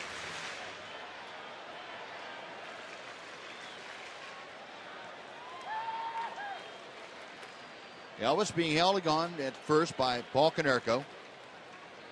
Crane back to the plate. It's a ball and a strike.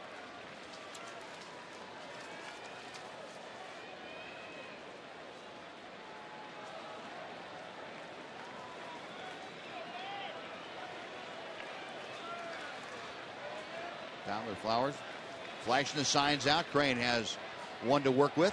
Snap throw to first. Quick move. Boy, he does have a quick move. Elvis not going anywhere, and that was a close play. He got quick feet. Watch how quickly he gets his feet going over there. Wow. In that little short snap throw, he doesn't wind up to throw the ball to first base. It's a very short infielder type throw over there. Berkman pulls it through the hole on the right side. A base hit. And the Rangers will have the tying run coming to the plate with nobody out here in the 8th inning. And it'll be in the person of Adrian Beltre.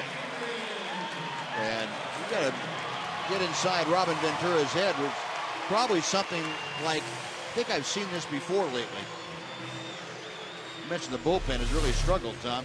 Yeah, the bullpen has really struggled. Crane hasn't really struggled, but you know, when you go 27 innings against a team without giving up an earned run, sooner or later your time is up. And maybe the Rangers have picked this to be the time. Well, I don't think Lance Berkman knew anything about that streak. He wasn't around. No. So it didn't mean much to him. Did not. He's a Ranger now. Crane actually played a lot of shortstop in college. That probably leads him to have that good quick pickoff move. Yeah.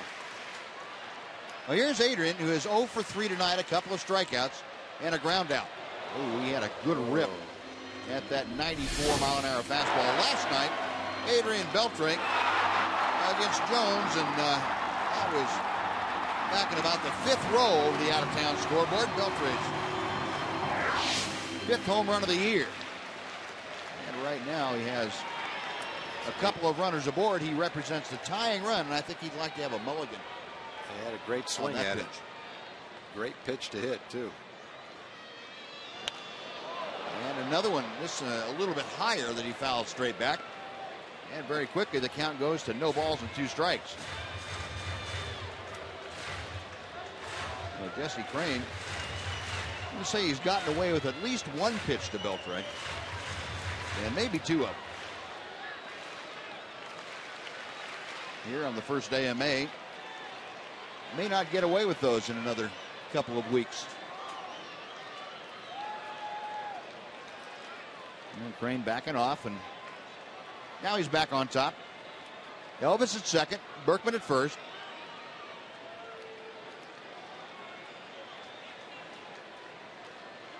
No balls, 2 strikes, the count to Beltre.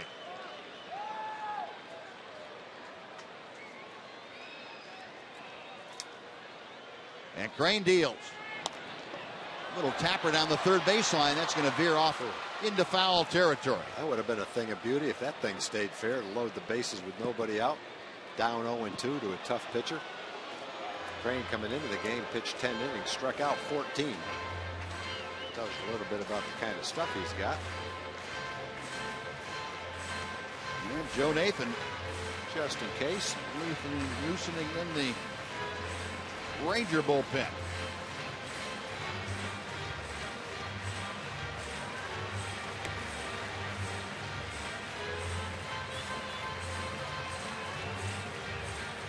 So Crane with a new baseball. Beltre back, stepping into the batter's box. Flowers down behind home plate, flashing out the signs. No balls and 2 strikes. Boy, Beltre, I think that's what you call expanding the strike zone. That thing was up about T-high on his cap. The home run that he hit on the hanging slider last night wasn't quite that high, but it was up. Bring that down a little bit toward the top of the strike zone, and he had the pitch that he hit out of the ballpark last night. Crane will again make the 0-2 pitch. So here. Even Adrian wouldn't swing at that one. Vladimir Guerrero, maybe. Yeah. We'll see how high you will go. 1-2. Flowers wanted it up there. Adrian getting the happy feet going.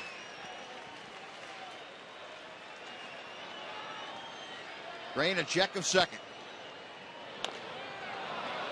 Well, he had a hanging breaking ball or hanging off-speed pitch of some type. And he pulled it foul. Still 1-2.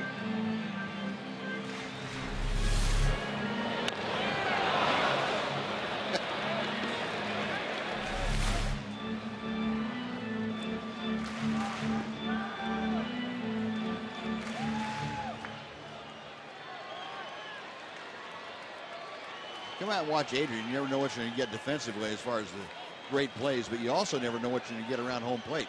He has some of the greatest moves of any hitter I've ever seen. Skies this one to right center field. Not very deep. Coming on is Dwayne Wise. Makes the catch, tagging at second. Moving over to third, Elvis Andrews. And the ball gets away, but Crane in between home and third, able to back it up. Well, that's out number 1. The Rangers have runners at the corners for Nelson Cruz.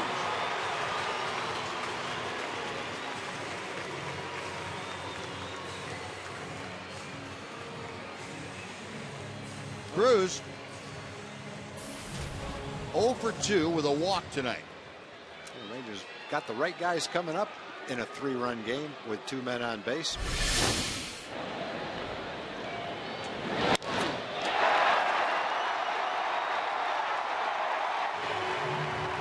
Quintana gave up that home run to Nelly Cruz. And Cruz up there now against Jesse Crane. Oh, there was a rip and a miss. Cruz 0 for 3 lifetime against Crane with a couple of strikeouts. Representing the tying run in this ball game with 1 out, 2 on in the 8th inning. Elvis Andrews over to third, Lance Berkman at first. Jesse Crane ready to work. 1 ball and 1 strike. The Rangers definitely making Crane work. He's had to throw 20 pitches already. David Murphy, Mitch Moreland, the next 2 hitters, and Matt Thornton, a lefty, is warmed up in the bullpen. So this could easily be Crane's last hitter.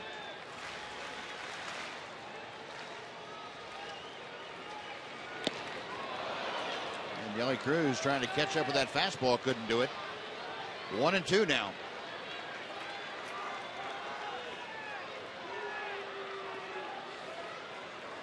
Cruz walked his last time up. Called out on strikes in the 3rd flight out to right in the second. Crane with the 1-2 pitch on the way. 2 outs. Well, nothing fancy there. Boy, he just reared back and threw his mid-90s fastball.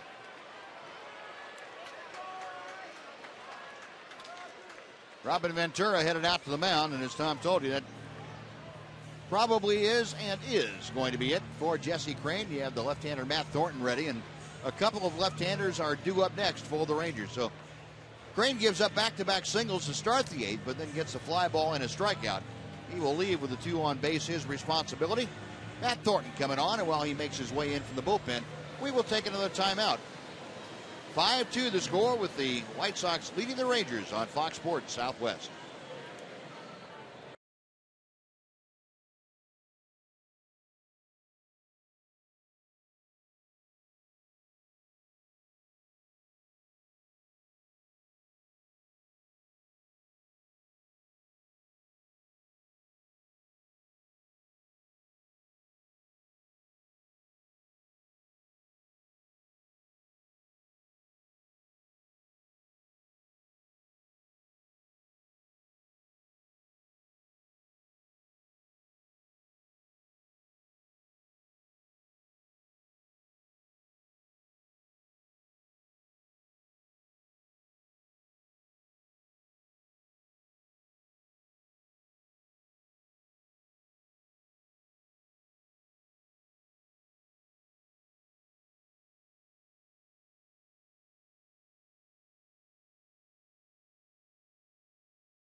It'll be against Matt Thornton, the left-hander. And David Murphy will have his first at-bat of the evening in this crucial situation.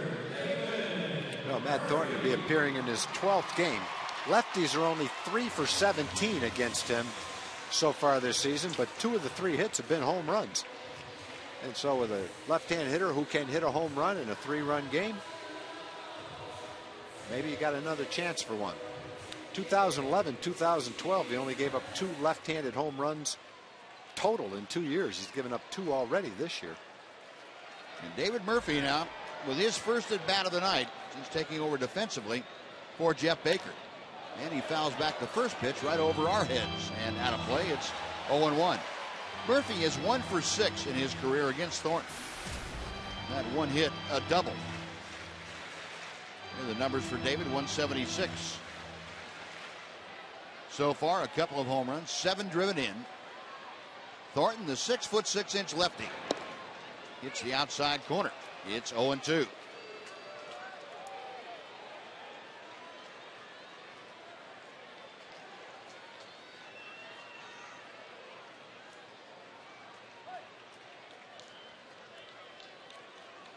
Thornton is checking the runners. And Murphy a tap right back to him, barehanded. And Thornton underhands the first. That will do it. So the Rangers get their first 2 men aboard, but they can't move them along. No runs on 2 hits, 2 left. We're going to the ninth. 5-2 White Sox. Fox Sports Southwest.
first pitch shortly thereafter at 7 o'clock, gentlemen.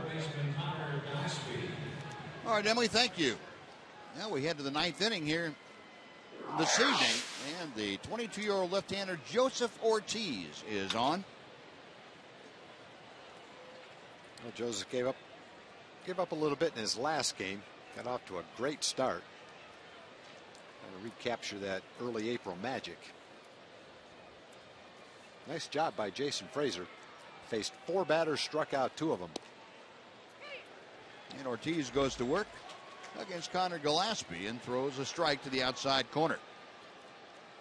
Gillespie had that leadoff home run in the 7th inning. Got the White Sox ahead. He pulls this one on the ground to Ian Kinsler. That's out number 1. Going to bring up Alexei Ramirez.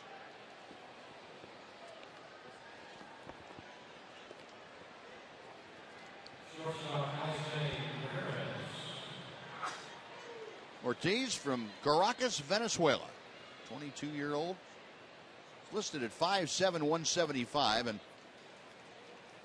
he has said that 5'7", if I have my shoes on, probably that tall. Ramirez 1 for 2 tonight. Skies one to center field. Standing in his tracks now, coming in a couple of steps. Craig Gentry puts it away. And there are very quickly 2 outs here in the top of the 9th inning. And Tyler Flowers, the catcher, will come to the plate.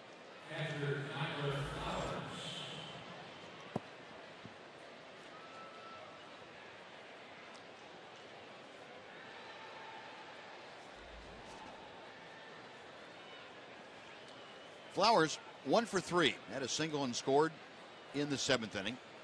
Other than that, has grounded out twice. Fouls that first pitch away to the right. It is 0-1. The hits are even at 8 tonight. The White Sox have had a pair of home runs in that 7th inning. That has made the difference in the game. Flowers was aboard by his base hit just prior to De Aza's 2-run home run.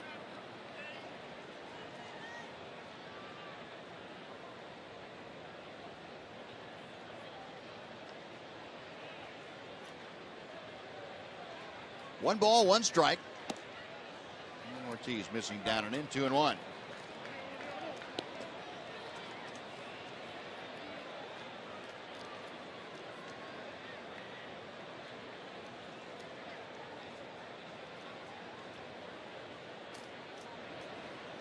The 2-1 pitch. Took something off it, had Flowers way out in front. Good changeup. 2-2.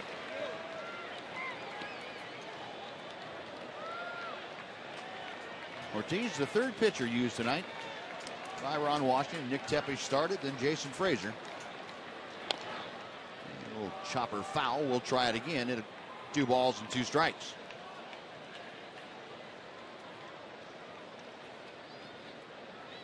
Looking ahead to the Ranger 9th inning, they got the bottom third of the order due.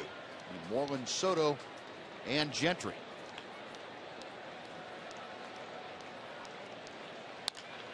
Chopper up the middle. Ian Kinsler waits for the good hop.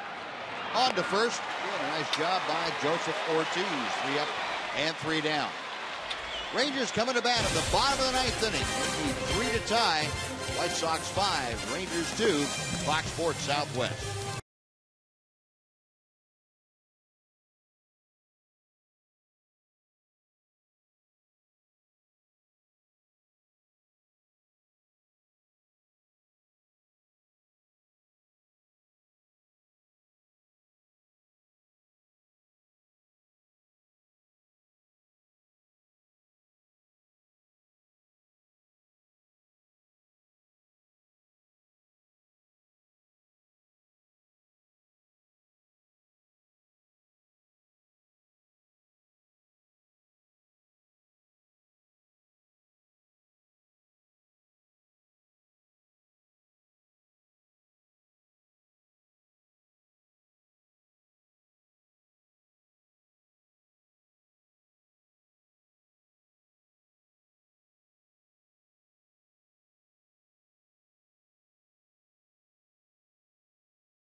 Ford. Take the EcoBoost Challenge at your Texas Ford dealer. Ford is the best in Texas. By AT Hubers TV. Check availability at 1-800-PIC-ATT. Rethink possible. And by Progressive. Visit progressive.com today.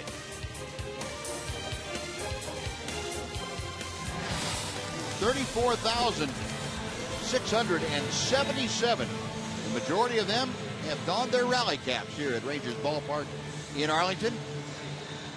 Rangers trail by 3. It's 5-2, and the Rangers are going to have to rally against the closer, Addison Reed. Hard-throwing right-hander on. Yeah, Addison Reed is one of the good young closers. Great arm. Hasn't blown a save yet this season. Last year he saved 29 games. Had a little bit of a high ERA. Occasionally he got bounced around a little bit, but he saved 29 games. It was a great experience for him, and he's perfect this year, 8 for 8. Now Reed, the 27-year-old Californian. On here, you will face Mitch Moreland to start things off. Giovanni Soto and Craig Gentry, the next two scheduled to hit against Addison Reed.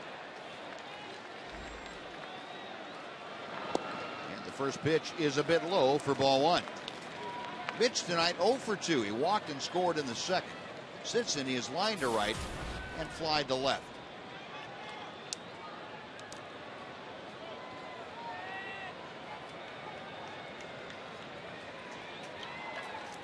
Reed with the 1-0 pitch. And that is a strike. A good moving fastball, and he got the call. 1-1. Leonis Martin has grabbed the bat, come into the on-deck circle to hit for Giovanni Soto. Reed is 6'4" right-hander, 220 pounds. Attended San Diego State University. Good rip by Moreland. Fouls that straight back. It's 1-2.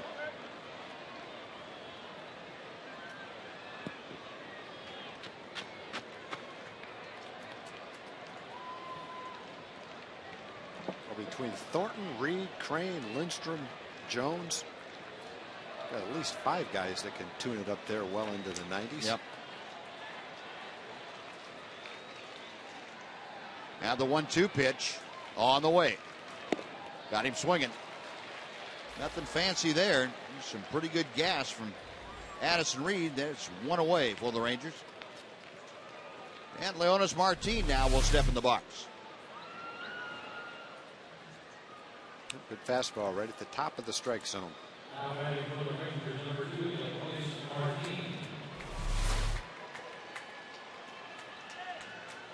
Martin appeared in last night's ballgame. Pinch hit. Went 0 for 1 in that capacity. 0 for 2 overall as he had a couple of at-bats taken over for Craig Gentry.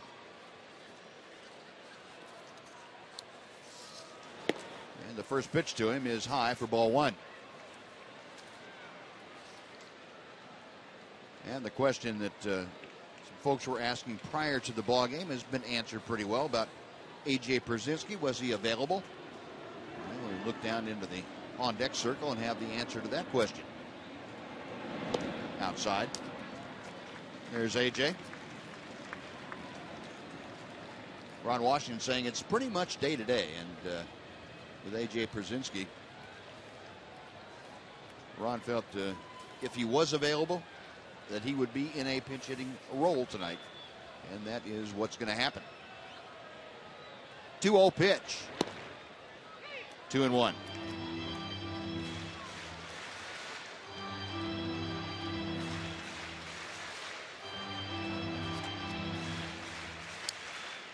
Reed has had very limited exposure to the Rangers. Only have 4 Rangers on the current club that have had at-bats against him. That's out of play to the left. And the count is even now to Martin at 2-2. Andrus, Beltre, Kinsler, and Murphy. The current Rangers that have had at-bats against Addison Reed.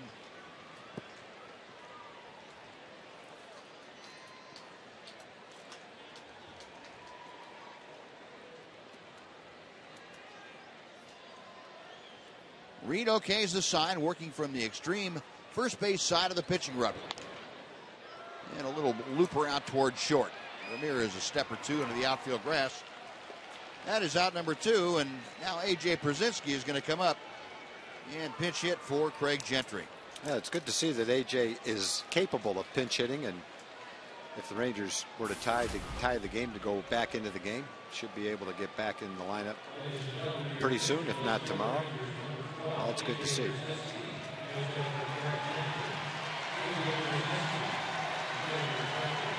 So A.J., the former White Sox, gets a chance to let his bat do his talking against his former mates instead of having to yell at him from the bench. And he takes a strike from Addison Reed.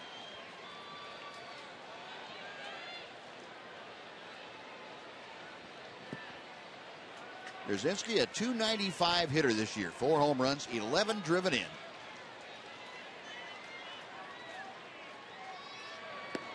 And he's hit by that pitch up and in. And I think you heard the thump of the protective armor on Brzezinski's right arm. AJ a little fired up about that.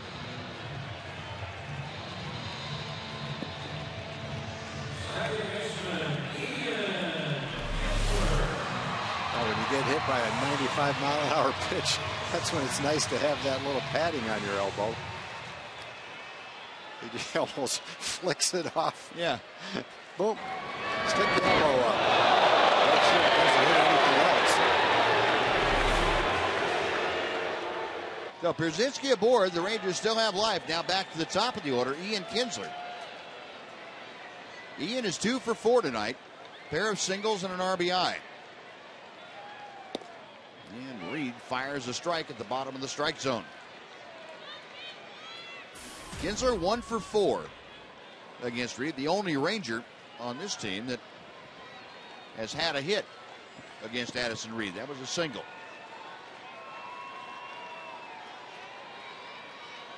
The 0-1 pitch. It's the ball and a strike. Rangers still need one more base runner to have the tying run come to home plate. Well, it would have been nice if they could have scored a run last inning when they got their first 2 men aboard on base hits, Andrus and Berkman, but couldn't do anything with that. Outside corner. 1 ball and 2 strikes.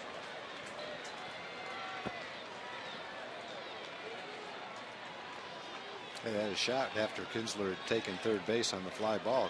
I mean, after Elvis had taken third base on the fly ball. Man on third and 1 out. Just couldn't get him in. And Ian will dunk one into center field. That's going to fall for him. Brzezinski stops at second. And the Rangers coming back here in the 9th inning with 2 outs. And they managed to get the tying run to home plate in the person of Elvis Andrus. Second straight inning they've been able to do that.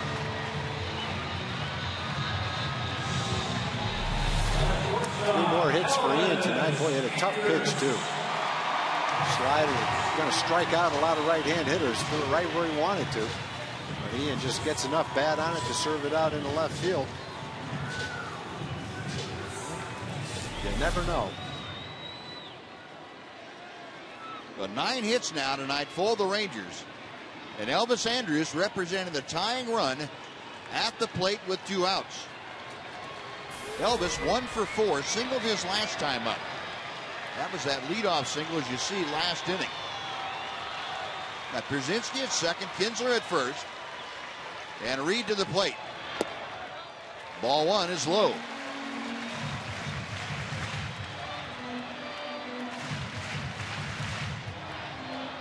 Elvis hitting .250. That single his last time up extended his hitting streak to 9 straight ball games. 1-0 pitch. 1-1.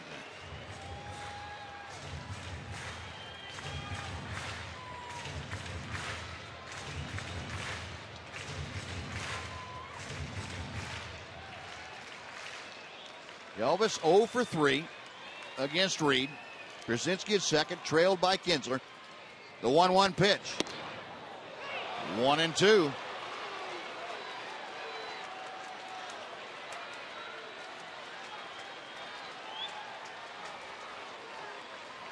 pitch-by-pitch anguish for Ranger fans. That was a look of anguish right there. That'll be erased with a line drive down the right field line. Yeah.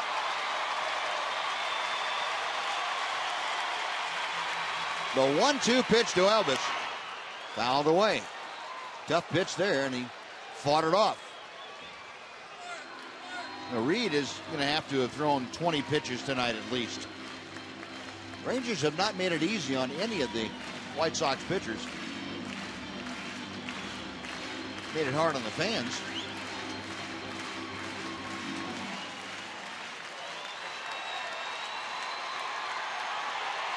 Reed studying the signs. He is now set. A check of the runners. Outside and low. 2-2. He thought he made the pitch right there. He's saying the same thing we're saying. Whoa. Yeah. That's close. Could have been a strike. Yep. Is he thinking, well, he might have gotten away with one? That's the one Ian served out into center field. And that's going to slice foul. That's the idea. Well, Elvis just doing whatever he can to stay alive up there. 2 balls, 2 strikes. 2 on, 2 out. Bottom of the 9th inning. Rangers trailing by 3. Addison Reed trying to close out a White Sox win. Krasinski and Kinsler waiting to wind it up and a race around the bases. Reed back to the plate. Got him swinging. Now Addison Reed had to use 22 pitches to get out of the 9th inning, but he does so and gets his 9th save of the year. And the White Sox even this series against the Rangers. The final tonight was the White Sox 5, the Rangers 2. And here's the final pitch of the ball game that Elvis went down swinging on. It was pretty much the same pitch that he took that could have gone either way. He came back with the same slider. Perfect pitch. Nice pitch. You can see why the kid saved 9 out of 9. He makes good pitches. So the final tonight, 5-2 the White Sox.